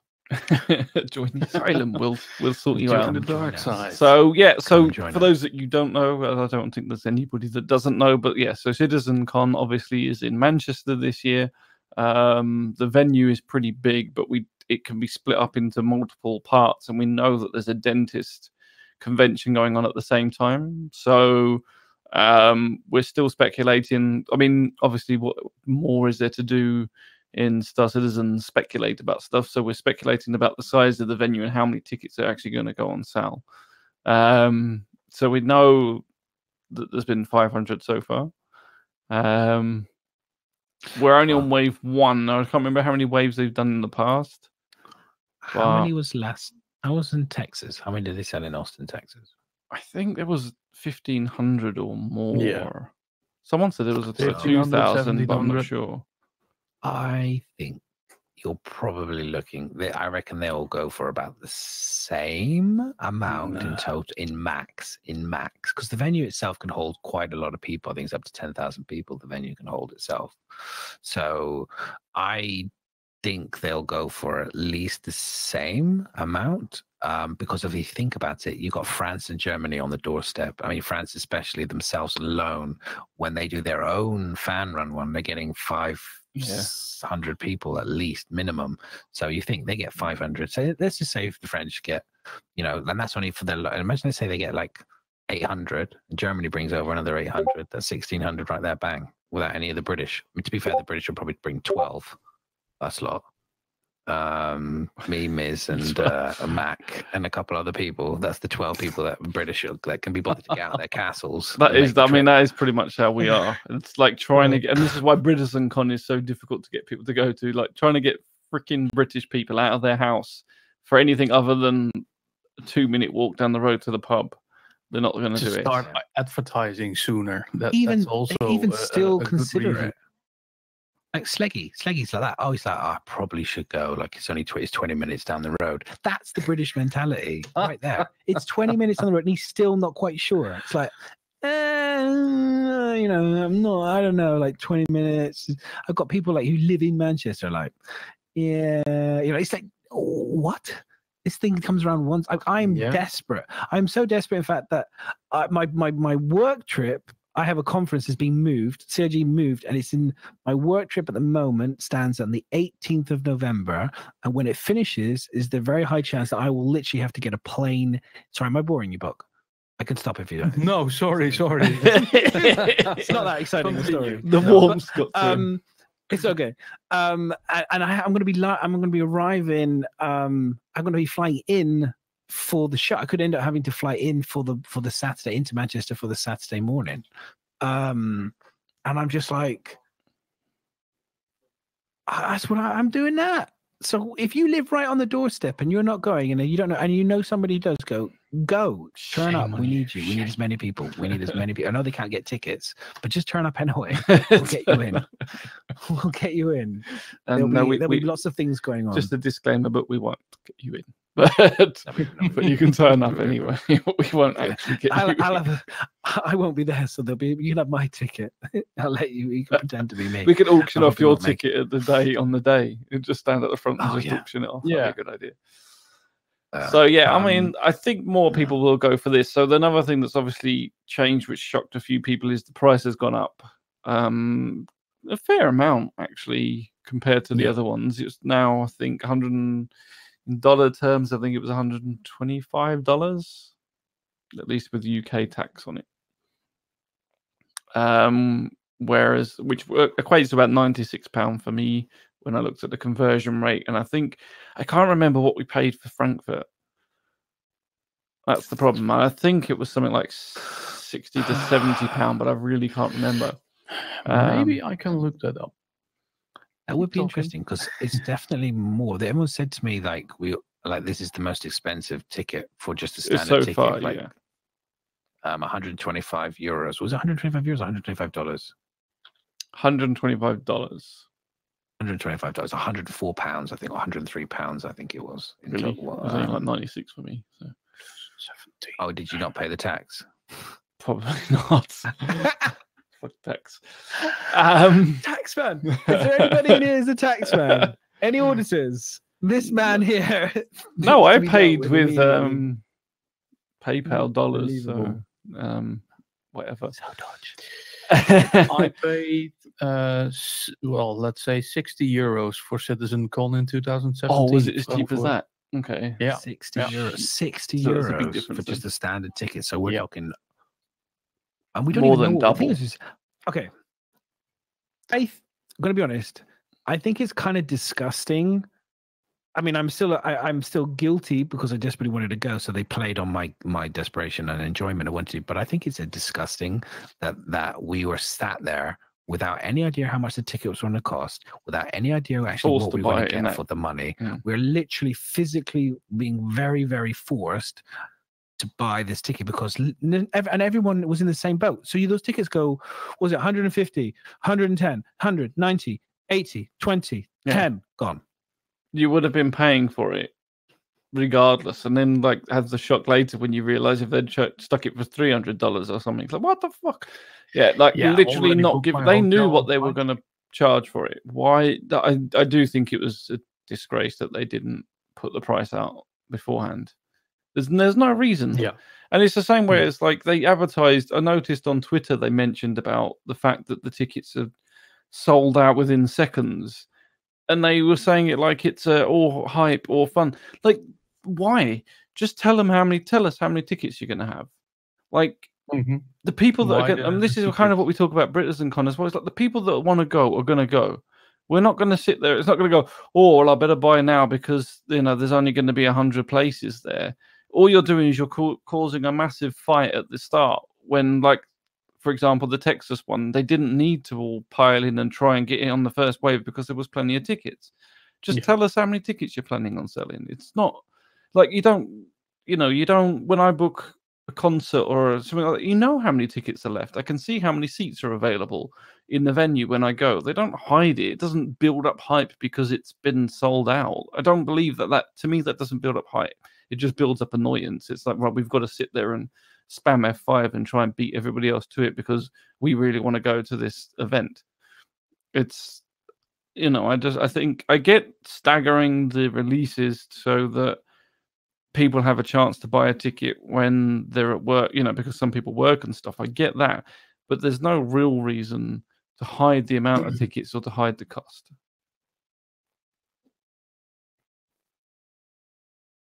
Maya says, whatever your morals may be, from a marketing standpoint, it's a wet dream to get that kind of an engagement. But they're always going to get that engagement. But saying they're getting that engagement whether they told you how many they were telling at the start, or whether they were million backers. Yeah, even minimum.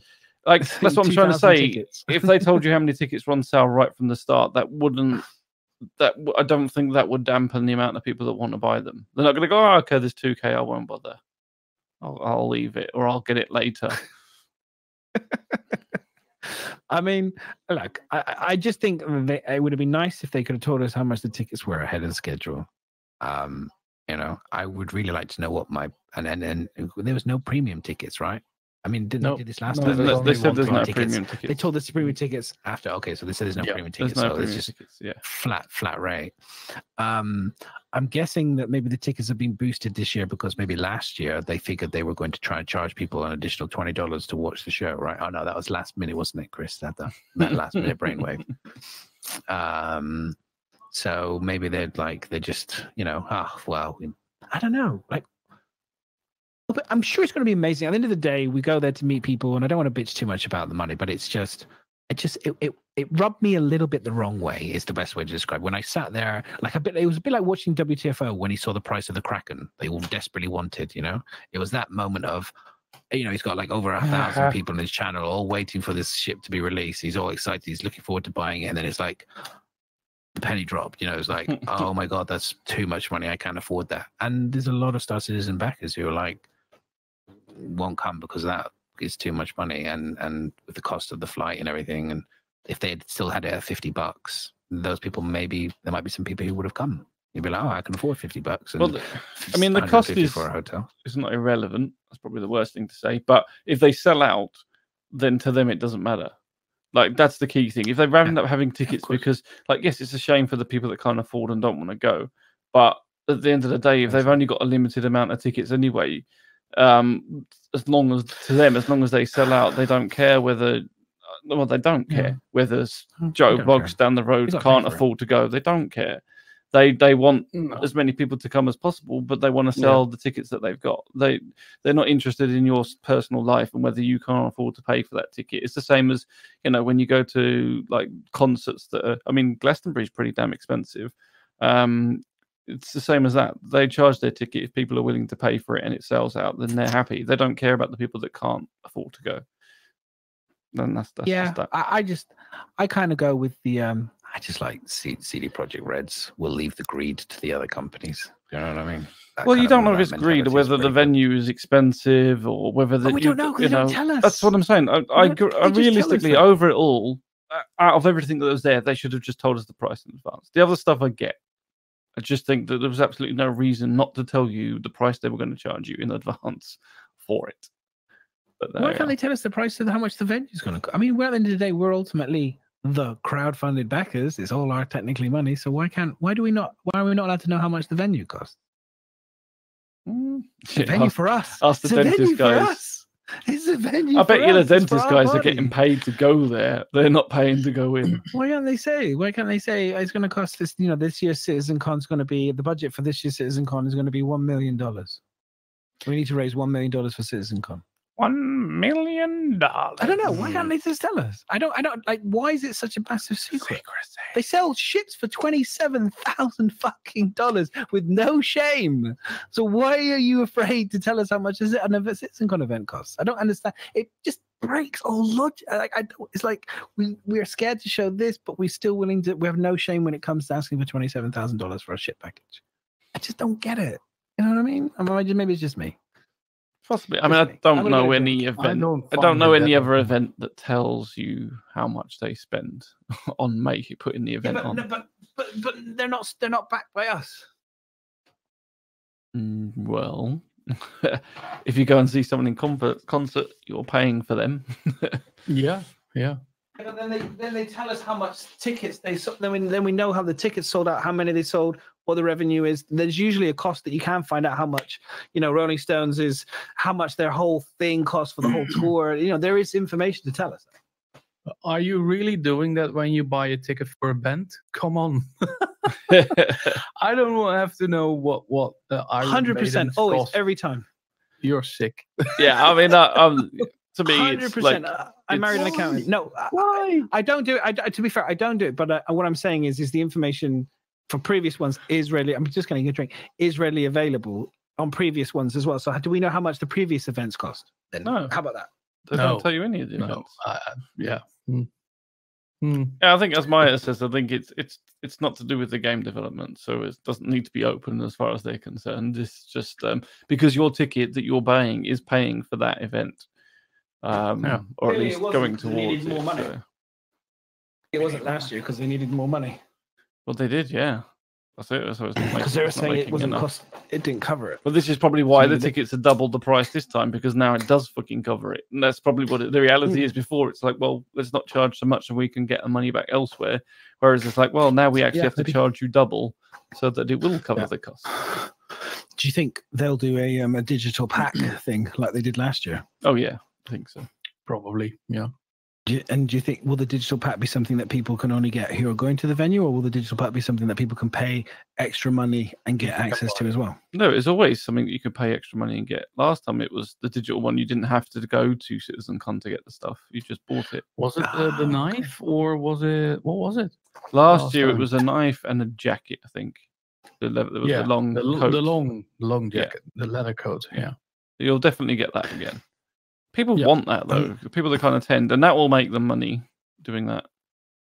So again, and is that those don't generate money? That's money for the game development. That's not money for the event, or is that money for the event? You don't know, do you? I suppose they could put that towards money for the event. Someone's had to make it. So who's a game developer? Someone's had to spend the time designing it and putting it in, right? It's just like our subscriber money. What are doing with that? I know, right? 4 months off. 4 months off.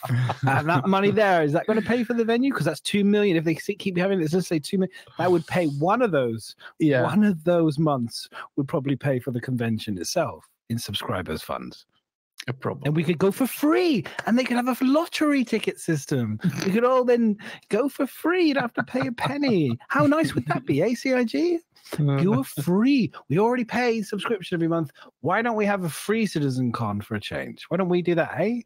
Do a free one and have a massive venue for that 4 months that you've taken off of subscriber money. When you take all 4 months of that subscriber money and put that into a huge convention and pay the bill for that, how much do you think that would be worth? Oh my God. Imagine the amount of space they would need to host everybody that actually want to come. We kick out the dentist. Keep the assistants free. CitizenCon. Paid for by us already on subscribers. I'm just saying. I think, yeah, whatever it is. Well, in my opinion, I don't have to know it. That's CitizenCon. We're all looking forward to it. We've all got our tickets. Super excited. I hope you guys have got one. If you haven't, contact Elbom. He'll be sending his at some point. I'll be sending mine in the future. I cannot believe they moved the date. Everybody moved their date. My boss moved his date to November.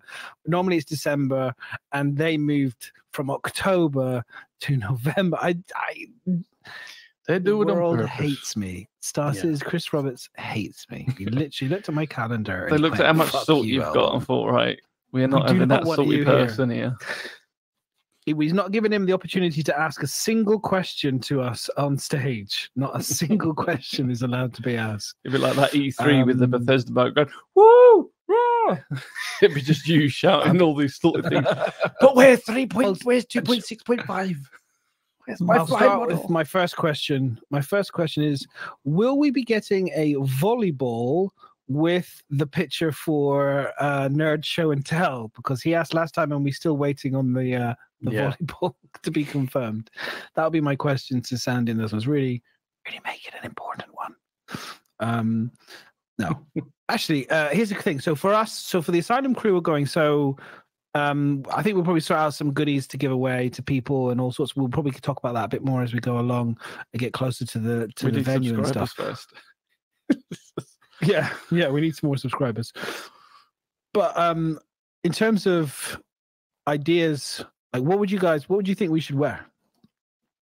We've been discussing this. Wear clothing, t-shirt. Well, or at least my Crocs. It's cold in Crocs. Manchester, so cold is. We should all be wearing Crocs. I think we need an Asylum designed croc that we can all wear. It's a good idea. It's a good idea. I think we could give away little mini crocs as well, like little croc key rings, Asylum croc key rings. We need to make this happen. Yeah. On the car mirror. Just having it instead of the dice dangling around. Yeah. I think that's a good idea. What's that? MFL? NFL?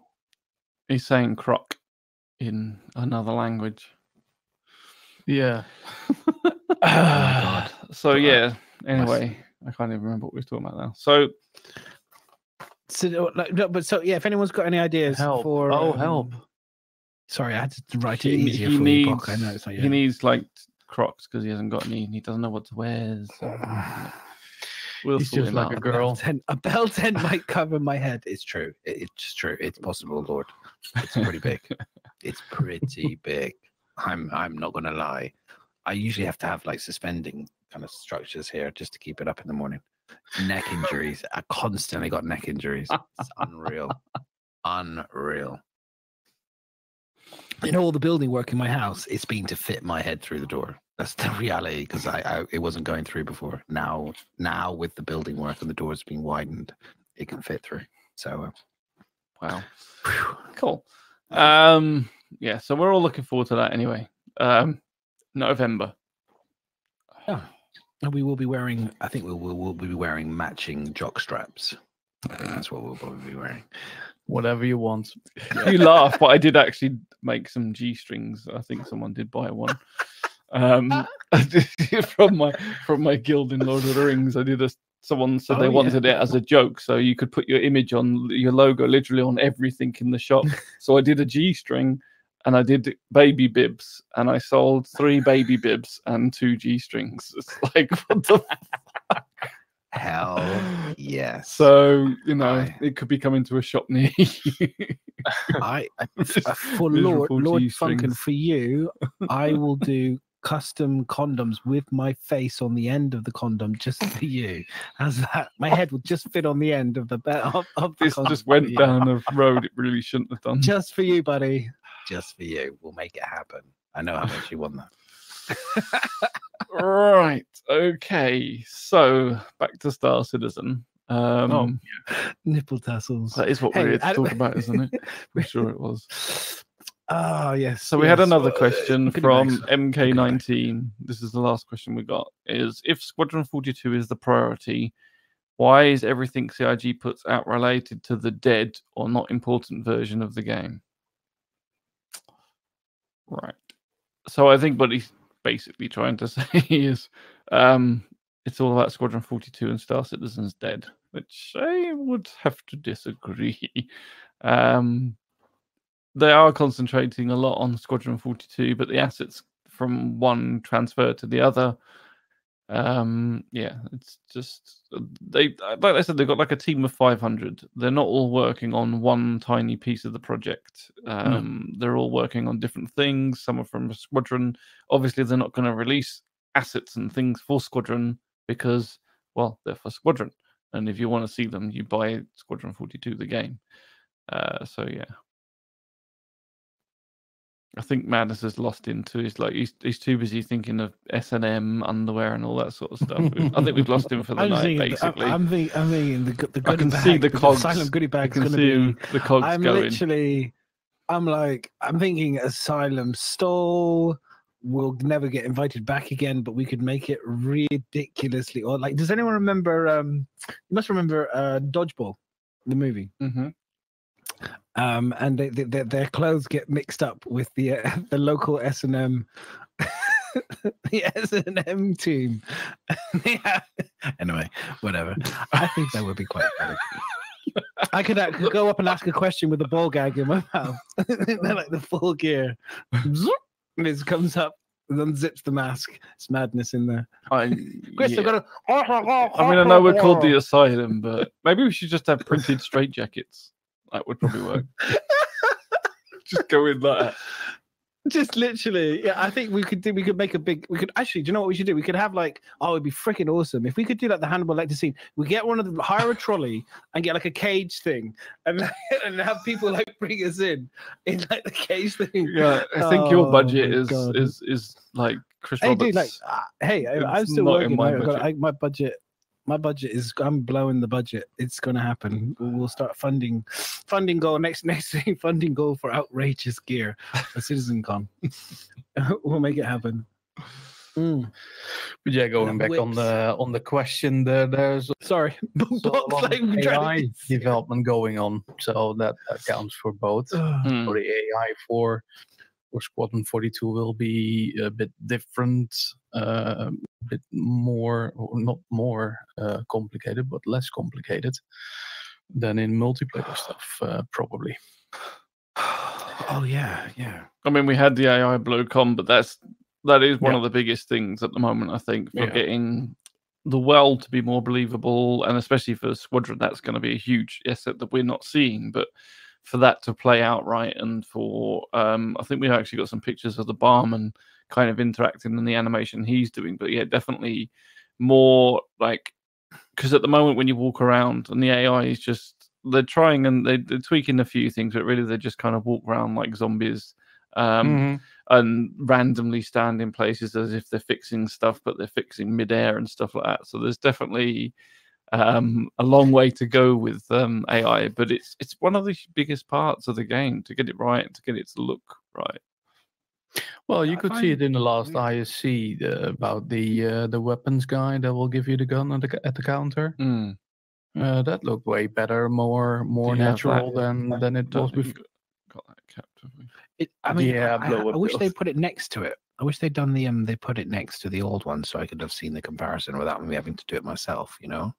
Because I couldn't, because all I saw was the same anime. It's like, oh, I've already seen this, you know? It's like, I've seen this before, you know? But there's like, there was improvements that people said, oh, it looks better. And I'm like, really? But it would be nice if they'd put a quick shot of the previous one to show the improvements. Because they've done it before with Miles Eckhart, where they've done improvements and they've showed us it next to say this is the old Eckhart and then this is the new one, or this is the old Mark Hamill, this is the new one.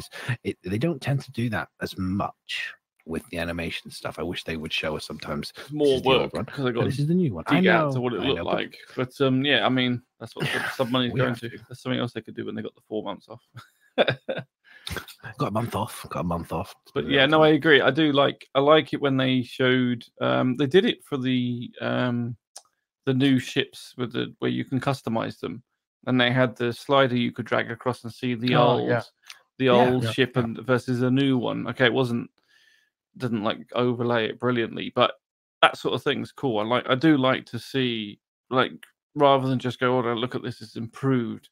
It is good when you have both videos side by side. So like you said, so you can actually see the difference and see the improvement. I mean, that is one of the problems. They're obviously improving a lot of stuff, and for them to show us that and sell it, and then for us to talk about it, we're still talking about the same stuff. And that is the difficulty. You know, it's like, oh yeah, it's better now.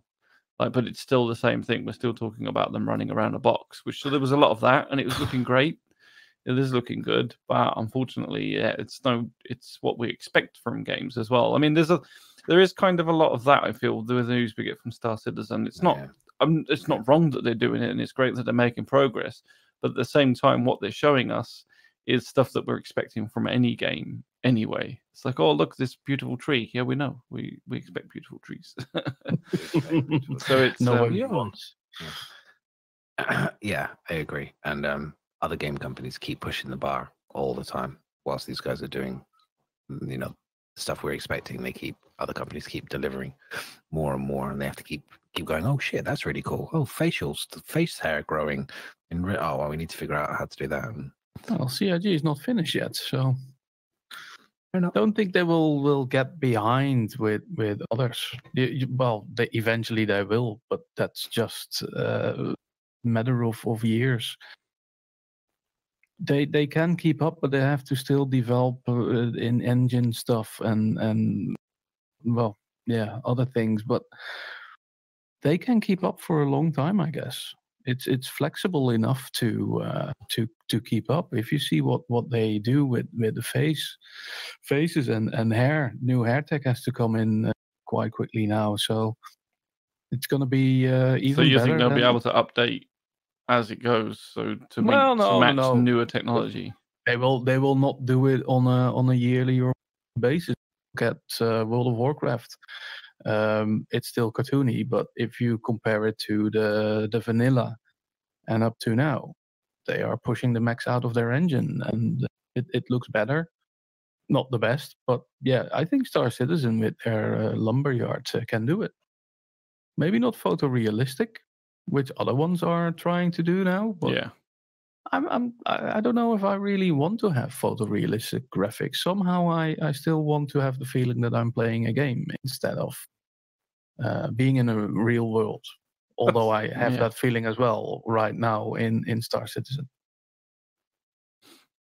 No, I know what you mean about that. It's an interesting one, and maybe that's something we can talk more in depth about on another thing. But it is weird in some ways when you're playing a game and when you see that photorealistic stuff, it's almost like too much. And I don't know. It's weird. It's going to be weird to eventually play games like that when you actually feel like you're running around the real thing. But it's. Mm-hmm. Oh, I don't know. I think I'll be quite old by then. Not for Star Citizen maybe, but not for a single player game. There already is. There's like there's a couple of adventure games you can walk around which have been built with photorealistic landscapes and stuff. So yeah, I think it's great. I'm all for it. I think I'm all, that's always been the goal, hasn't it? I mean, from what I can tell, when I was first playing computer games, was always the dream was to get to the point where it's Johnny Mnemonic or Matrix style. That's the ultimate goal, is to get to the point where the real world and the fake world, it's player ready one experience. Am I in a game or am I in real life? Yeah, you can kind of go crazy. I mean, I think like I agree though. I think that they would, they would gamify the world so you could kind of tell the difference, because I think it would be a bit, It's just like that. Seriously, this conversation is a weed smoke. This is a weed smoking conversation. This one. This is seriously legitimately. This is like playing a heavy. And as Maya says, you stick VR into that as well. Yeah, that's awesome, because this is next week's. My first experience with VR in Elite Dangerous, which is still not photorealistic, but it had an immersion. It was unbelievable, and it still is. Even with less VR games, the immersion is incredible. With a lower resolution, with a little bit of a screen door effect, and still you're having a blast of a time. And it feels like you're actually there. And then that's also immersion. So it doesn't have to be photorealistic. No. I mean, it's how well a game plays. Like, for years, if you're enjoying it, it's that whole, when you're a kid, and your mum's shouting at you and everything else, and you're so focused on the screen, like that is immersion there, because you're in the moment, you're in that game. And I noticed the other day, like we've all started playing Forza a bit, and I always, I'm so used to, I haven't played a racing game in years, but I started this one, and I thought I'm used to playing in third person, like especially GTA and everything else. So you're outside the car. Driving it, and I tried a couple of times inside, but it just felt weird. So I didn't really try too much. I'm just so used to being outside. Then I watched Madness stream it, and he drives from inside, seeing the steering wheel and everything. And after watching him for about 10 minutes doing it, it's like, this looks so cool. It felt so much more realistic than the way I had been playing it. It really felt like he was, like, you're in the car turning around, and that's not VR or anything else. That's literally watching him play it. And so, it's amazing how there's different ways of being immersed in a game. That's only because I drive now. When I was a kid, I always drove with the behind view. But as I drive now, it's just, I suck. I drive better, I think, with the behind the car view at times. I generally do, because you can see more of the road. You can see more. See what's coming up. Yeah, you got enough. But it doesn't feel as exciting. You That's know? what I'm trying to say. I played Yeah. from outside, and I'm really enjoying it. But then when I saw you, I was like, I think I'm gonna have to try that because it really pulls you in so much more. If you do it in VR, it's even times 100. Yeah, And it makes you steer better as well because you actually have the feeling, oh, I still have got 2 centimeters to the left until I hit that wall. And that will be the same with your spaceship eventually in Star Citizen or whatever. It's easier to land, miserable, easier to land. Easier, Sure. well, yeah, I absolutely. can't see anything from inside. How is that easy? Like you say, it's easier to land. I haven't seen a single person land a ship from inside the ship.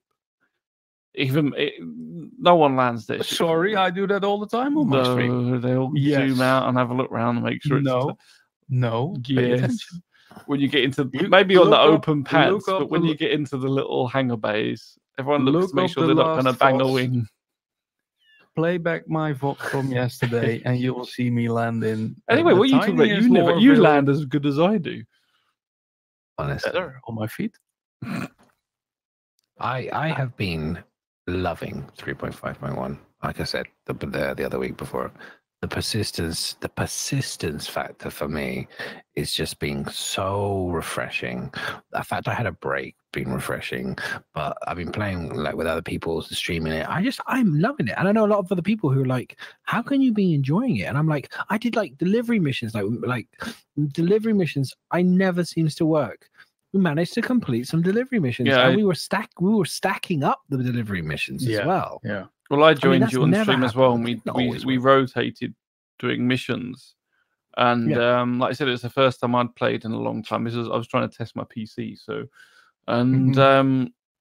we were actually really enjoying it, and B, it was to the point where it was like, do you know what? Let's not bring out 3.6. They're going to ruin it. Let's keep this for a little bit longer so we can actually enjoy playing the game. 3.6 will come out and it'll be like it'll crash and it won't run properly.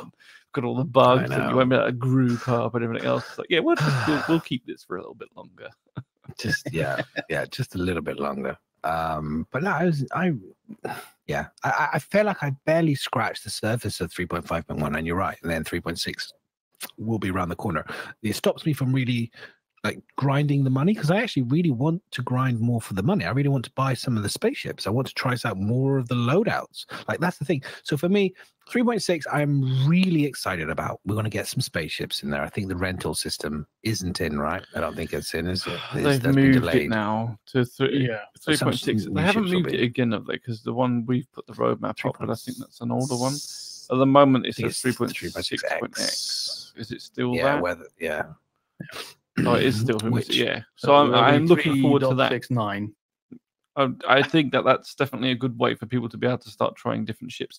Plus, like we talked about, I know a lot of people are doing the whole 0 to hero thing with starting off with their first ship. There, this will allow you to earn and rent to even.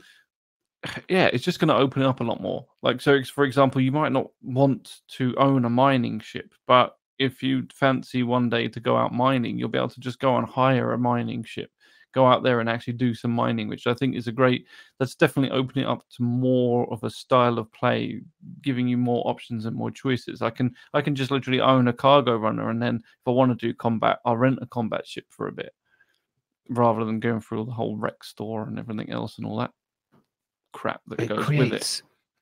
It creates potentially as well gameplay paths to ships that you want and need to make more money. So, for example, if what happened over time is people will learn what ships, when you're a new player, to rent quickly that will generate vast amounts of money, or potentially generate enough money to be able to buy a certain ship that you have consistently in your fleet that enables then you to make lots of money, which then enables you to buy everything. You know what I mean? Or be able to then progress on to the next stages of being, because that's the kind of the ticket. The key is like getting over that, getting going into money and getting those ships, like your cutlasses, your 2 million, 3 million, whatever. And then once you've got those going, your hull sees what cargo ship do you need?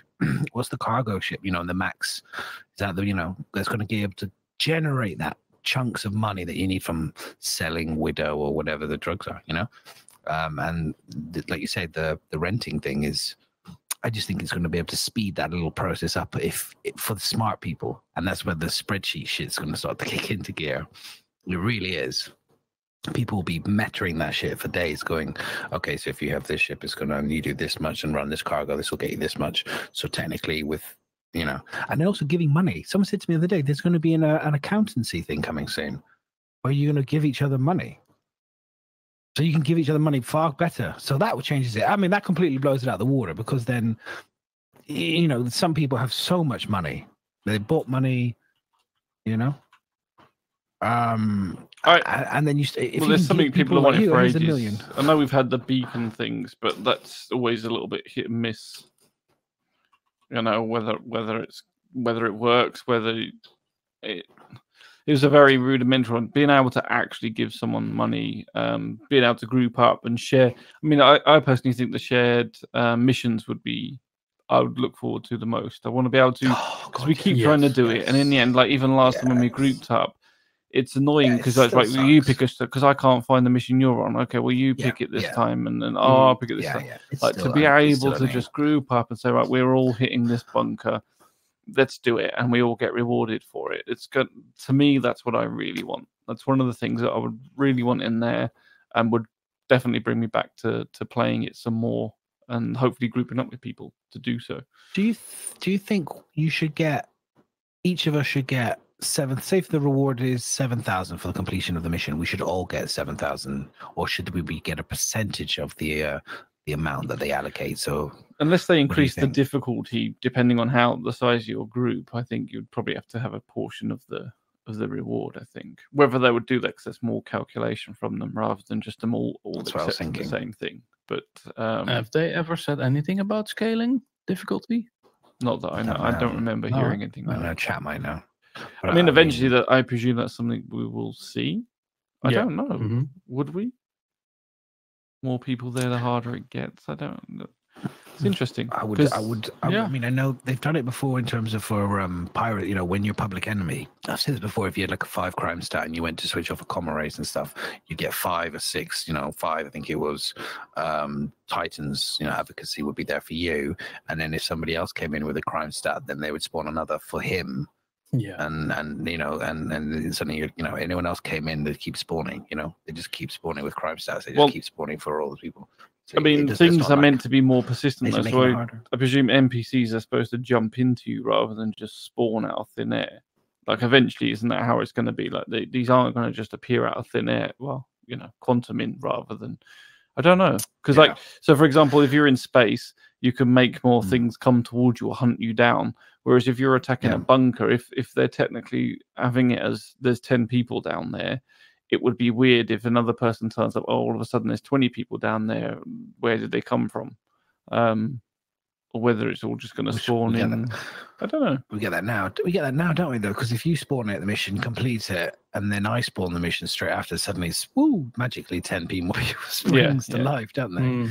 And then the other person in the party activates the mission. There's another 10 people springs in after you've killed it.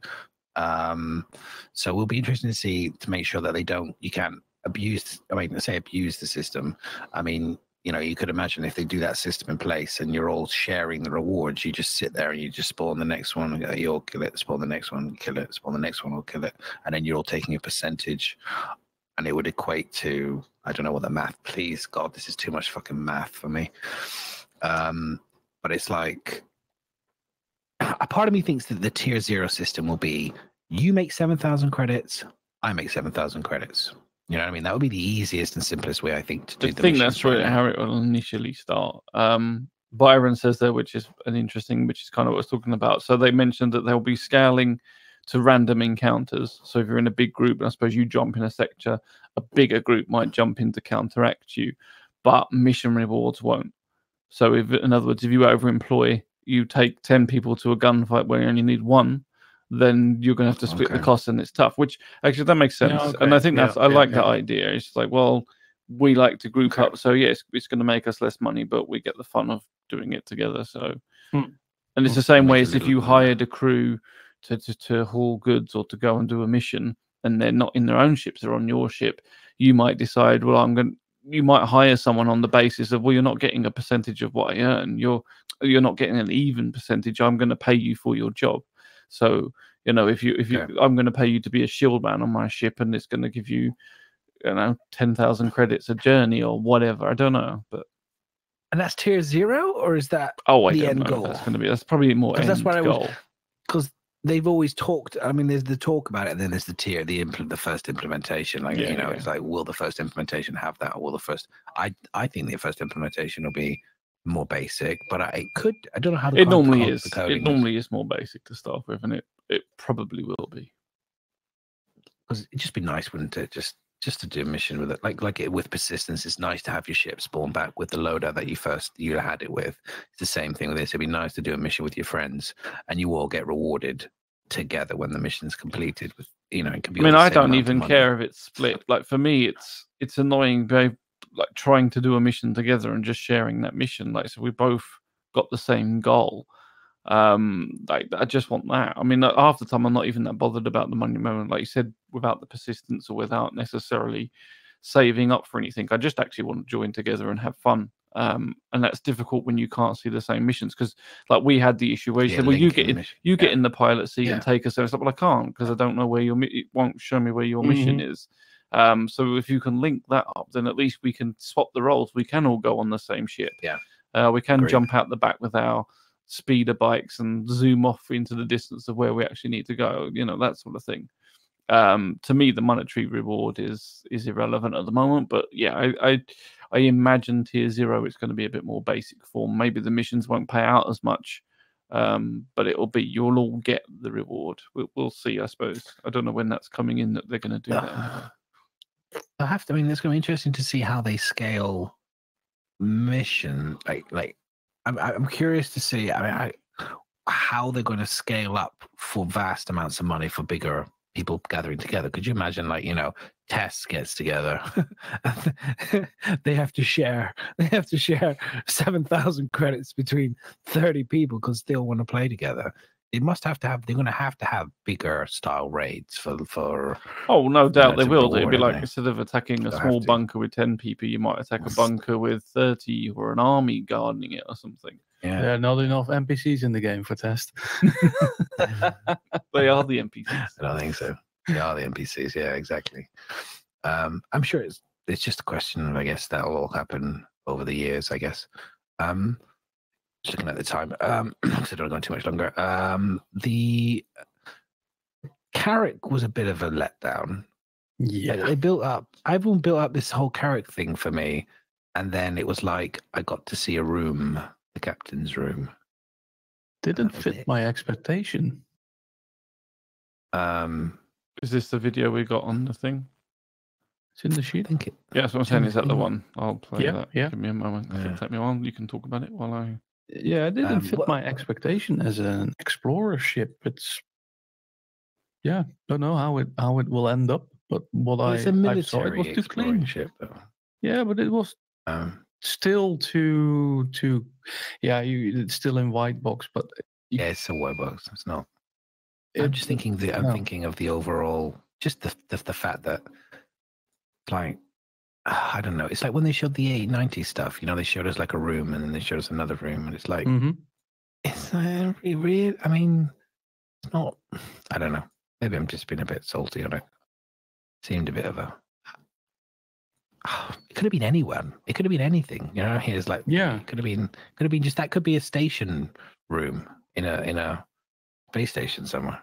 I wonder if it, like you said, because it's white boxing, they haven't got all the frills and bells and whistles, I suppose. So it does look kind of plain. What kind of textures they're gonna use, what kind of props they're gonna be in there, but because it's pretty empty as well, isn't it? Yeah. But I think. I mean, it's nice to know they build it. They're working on it though. So I was going to say, it's nice. The thing is, I find with these bigger ships, and like we'll probably see it a little bit with the 890 jump, is the bigger it is, like. To me, the bigger they are, the emptier they're gonna feel.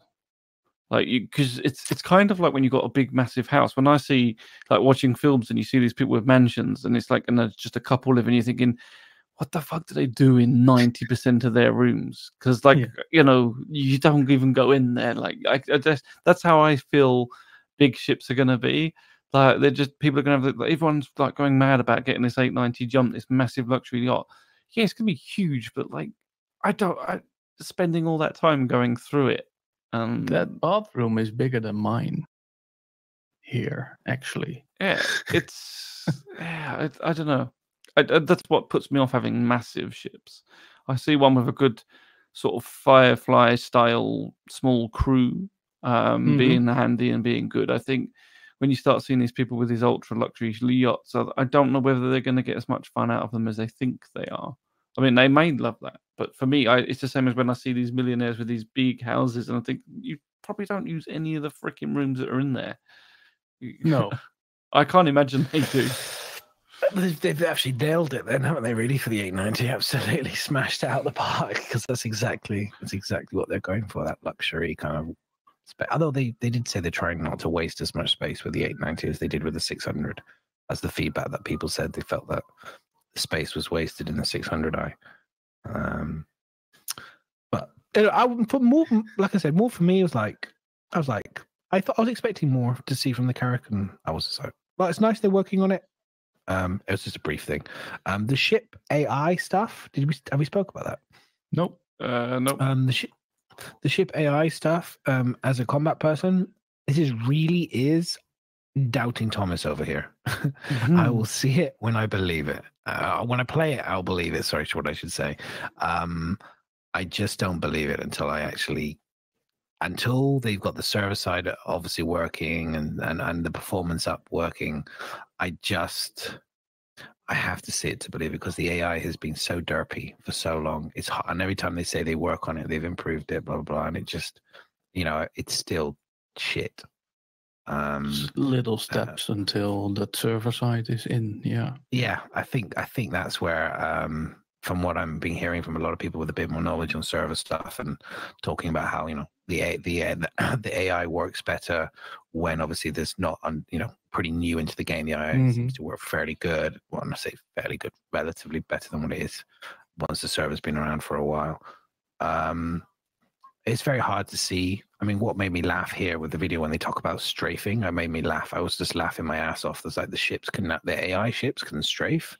I'm not even able to fucking strafe with my ship anymore. How dare the AI be allowed to strafe? I can only go in one direction, straight, with a tiny little bit of movement left and right now, straight, and then turn and bank. I've got fuck all strafe. How dare they are allowed to have strafe? That's not fair. How they're going to kick your ass. I don't know. We'll got to make them challenging somehow. I'm really looking forward to 3.6 to see. I've heard so many things from people. So many. I love it when I get mixed information, because I get some pilots who I know who are really good tell me, 3.6 Madness, you're going to enjoy it. And then I get other people saying, Madness 3.6 is fucking shit still. So I'm like, what? I don't know. I mean, what do you think, Miz? Am I going to really enjoy 3.6? NDA. Damn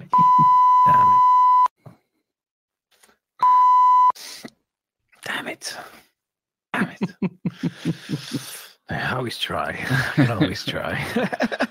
Only you can tell whether you're going to enjoy something. It's I don't know. I always give it. I mean, what people also forget is that AI, you actually do need to have some like shit ones as well. Like, you need to have a scale of difficulty. You don't need them all being super pilots. You don't want them all being shit either. So there is a scale of good to bad pilots as well. I would want the AI to be amazing, so it just obliterates all of everyone. So everyone then starts crying to CIG. I just would love that.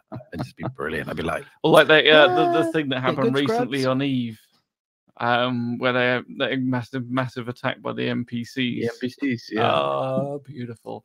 There's so much crying about that. I was like, come on. It's like, I built my base up for 15 years and I only want to be attacked by players because that was what was in the contract. And they're like, being attacked by NPCs that don't sleep. Yeah, get over it.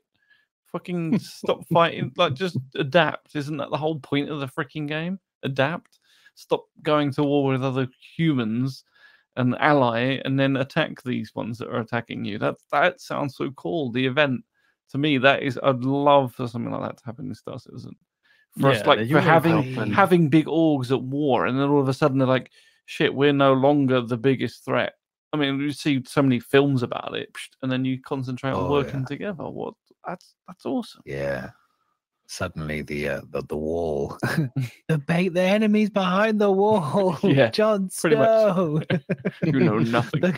Here comes the Vandal. And huge dark red clouds appear, and there's like enormous, 20 kingships just roll in, frickin' drillers. Like Test is like kind of like you see Test and he go, oh, motherfucker. And then you get that Cersei Lannister org who fucking says, I'm staying behind and wiping up the leftovers. Oh, man. Was that a spoiler? Because I haven't seen it. Probably. Did you just spoil the ending for me? God Totally. damn it, miss. I haven't seen the ending. Ending of what? Spoiler alert. Star Citizen. Spoiler. I'm on about Eve. So yeah, I'm all for like NPC, I'm all for NPCs clearing out systems. And the one thing I don't want to see is players thinking they can have a pure hold on things for a very long period of time. I think it makes it stale. I think it's they don't want them to settle in routes for too long into areas. I think they really do need to have good AI that can. That's clear exactly them out. what it sounds like they were doing in Eve. Just like, we own this part of space now. This is ours. And to me, it's like, well, if that's the case, like, what do they do every day? Like, no one's touching them. They're in their own little private space of making, like, what do you do? If there's no challenge, if there's no one coming after you, and you just little war on the front somewhere and your back base is so safe, like, that's boring. You need these incursions from AI, in my opinion, to come and shake it up a little bit. It's exciting. Also depends on how many real pirates there will be that are also going after you, but maybe the tide will turn. I can't wait. Honestly, the one thing I want, competitive NPCs, competitive AI, really good flight model that's dynamic and really shows off fun and skill, accurate pips, accurate target hitting. I really want to have the big flight ships that we have now. People obviously really like the flight model for the big ships, so fine, keep it the way it is for them. We've already got improved turrets. To continue to improve the turrets with aim assist, if that's what's needed for turrets, then give them that. I honestly think that I have a real problem with Emesis, as you all know this, but we'll wait and see what it's like in 3.6. But I'm so excited. I mean, I know we're probably at the end of the show, so I just really want to kind of like, you talked about like the CIG guys on the ICS were super hyped up for 3.6. I am really looking forward to getting my hands on it. I know Miz is obviously already playing a little bit. No, I had no PC, so I didn't play anything. Oh no, you haven't? Oh good, you haven't been able to play. But yeah, I've heard, like there's always leaks and snippets and things like that. But I've heard, VTOL's going to be challenging. The combat system in the arena commander scenario, where it's away from the bad servers, is actually really promising and seems to be better. Generally there's better improvements. There's more things to do, better missions. Everything I've heard, I honestly feel CIG we are on a wonderful transitional, like they just keep delivering new stuff, and whether it's the right amount of stuff or what we want, but we just keep getting more, and it keeps coming, and the game just keeps getting a little bit better, a little bit better, a little bit more, a little bit broken, a little bit better, a bit broken, a bit better all the time, and I'm excited. When I get my pension, it's going to be a brilliant game. Yeah, when I'm an old man, it will be brilliant. But I mean, you know what? Like, if they could just keep if they could not. Just please don't do another 3.0 to 3.5.1, because that was a painful period for me. Just a 3.5.1 and then a couple crap ones and then another really good one. Yes. To me, what's brilliant is there are other games out there. You don't have to be just Star Citizen. You can't. And so you can't beat this. Like this game. No. But what I mean is, like, people moaning or saying, "Oh, it's not playable" or "It's buggy." You can just go away, and there are. I know you feel like there's not other games out there, but you've played other games that you've enjoyed, and it might not. I'm not saying it's going to take over Star Citizen, or there's other games that are better than Star Citizen, but there's certainly things that can keep you occupied for a while. and then you can go back and play Star Citizen after another patch when they brought out some more features, and then you go away again, and then you come back again. It's also not like that they are deciding to bring out a bad patch, right? That shit just happens. Yeah. So it's like dating a supermodel, having a supermodel, and then I wouldn't know. like the girl next door kind of scenario.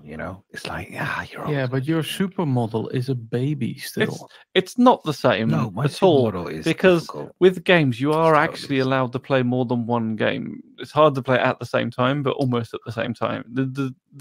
You're not supposed. I'm not even going down the other part with the supermodel. Your wife would not be happy if you're with a woman next door, whereas Star Citizen doesn't give a shit if you're playing EVE Online or you're playing some other game temporarily for a night. Star Citizen does. She just looks at you across the table, That's stops 'cause you hate working, patch and doesn't work. Trust me, I get that every time I like the fucking test play. on your- I've practically given up She's with Star Citizen because of that. She is evil. Like, honestly, Star Citizen suddenly starts looking at your SSD drive and starts going, excuse me, this SSD drive is for me and no other games. So please go buy another SSD if you want to put any other games on it, because this is my SSD and I'm going to fill this puppy up. Coming from the bloke that's got 1 terabyte, just Windows. I can probably imagine you have got a fucking SSD for a game. Oh, when I heard that. Who buys a terabyte for Windows?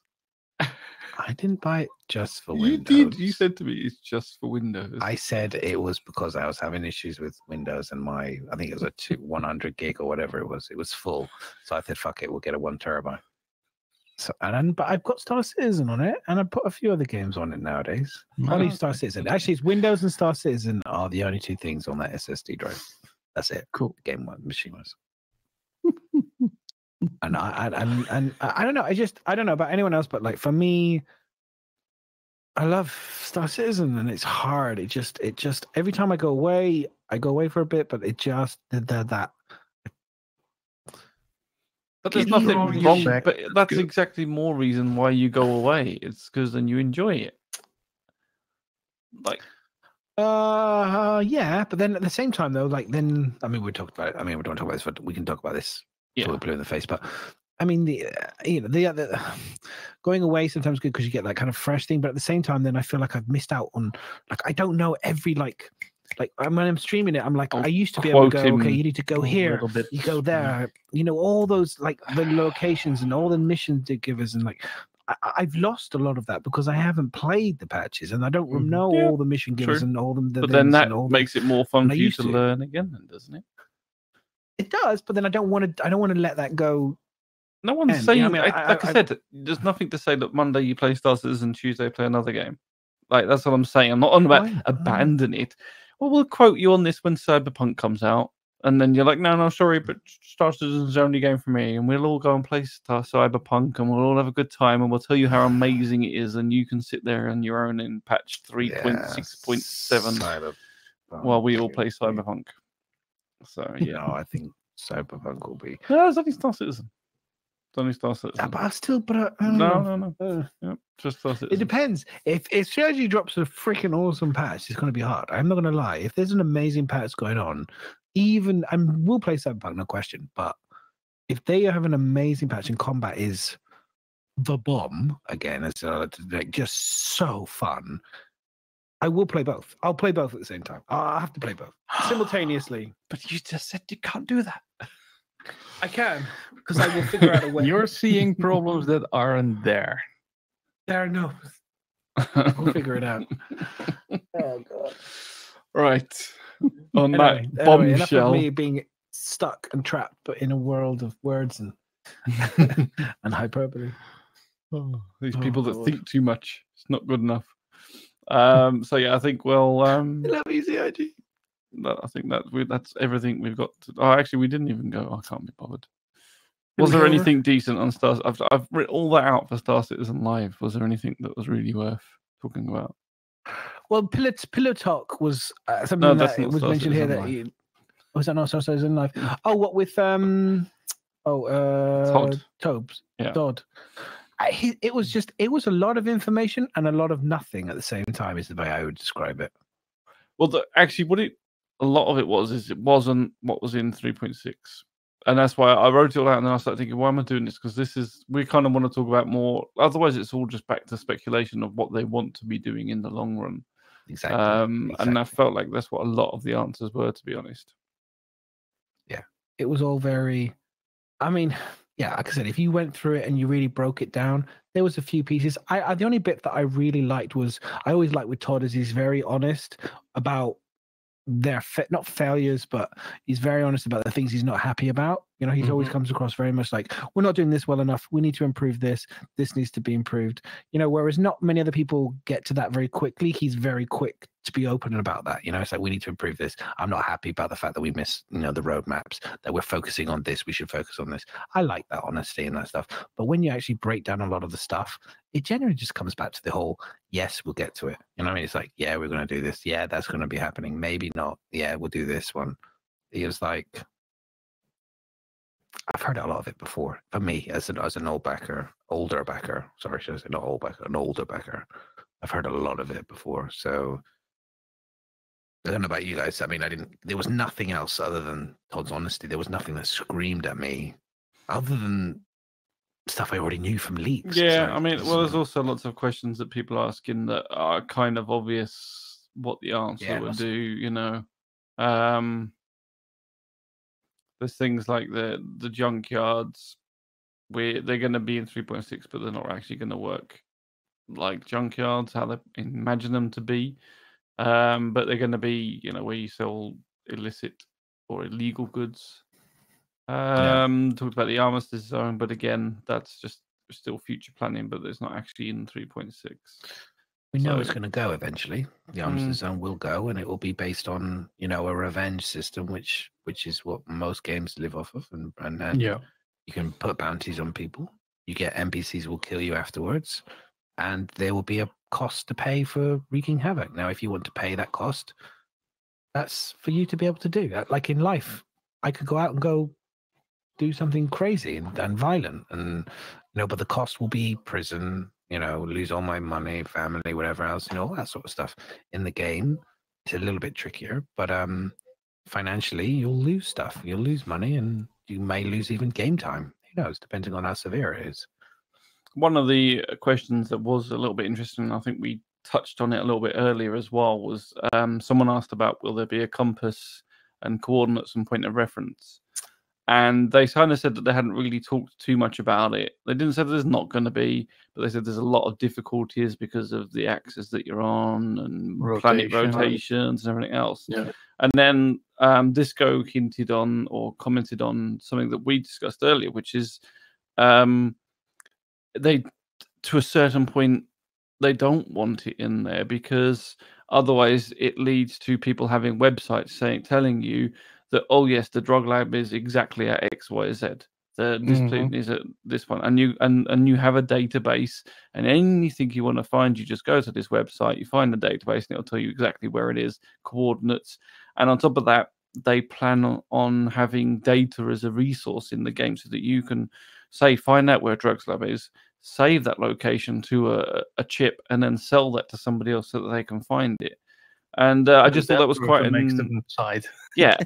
Well, no, because it wouldn't sell the location. It would put the location on your computer system. It wouldn't tell you where to get there.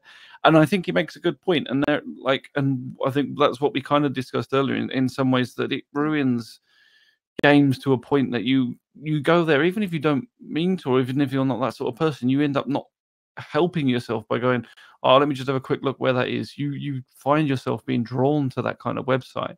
And like you said, it will happen eventually anyway.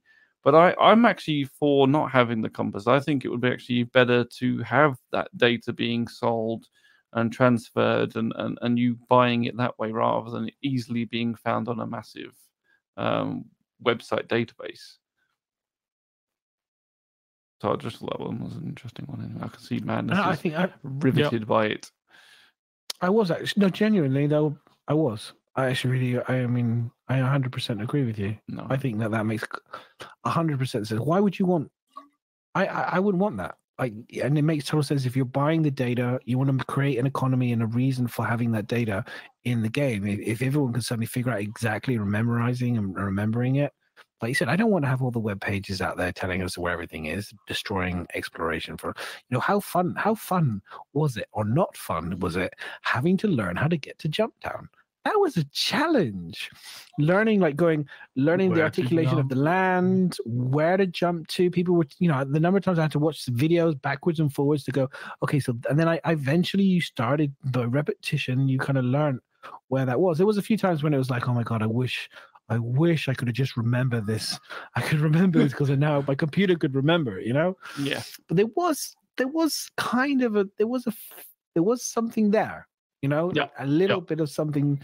Maybe you need to go a couple times to once you've got it and you could plot back to it, that would make sense, and it would take out that you wouldn't mind learning it the first few times, so that you can plot your way back there.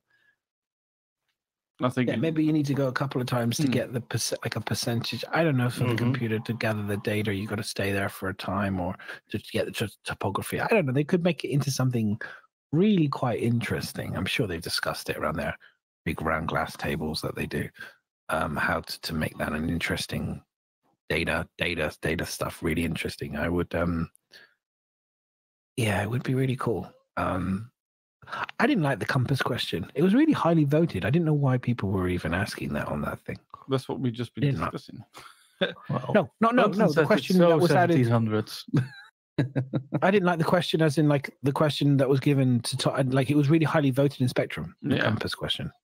I was like, I was really curious why people really wanted that one of all the questions that could ever be asked. That was like one of the ones that they was burning for everyone to know. I suppose it's because they hadn't talked, like, as I've just said, like for FPS and things, it's easier to say to someone, oh yeah, it's at that compass point, rather than having no direction when you're on a planet. And then having these coordinates and things is they hadn't really talked much about it. They hadn't told us whether they plan not to have it or to have it. And I suppose that's probably why. I think they at one time started it, but failed. Mm-hmm. I think it was what's his name, John Crew, talking about it first time. Yeah, and I think they tried to think about how to implement it, and then came to the conclusion that it was too many variables and and other obstructions to get it to implement.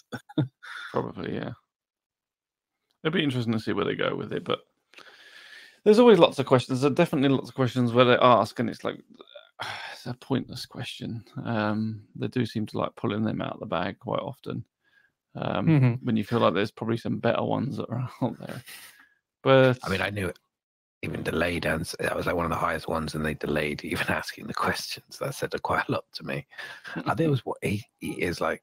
There's a few answers where I did laugh. I did actually scoff. Sometimes it was like you could tell. Todd was like, "Really? That's the fucking question that's going to me." Yeah. Fucking hell, Yeah. Anyway, so I think overall, that should be us done for the week. I think so. Yep.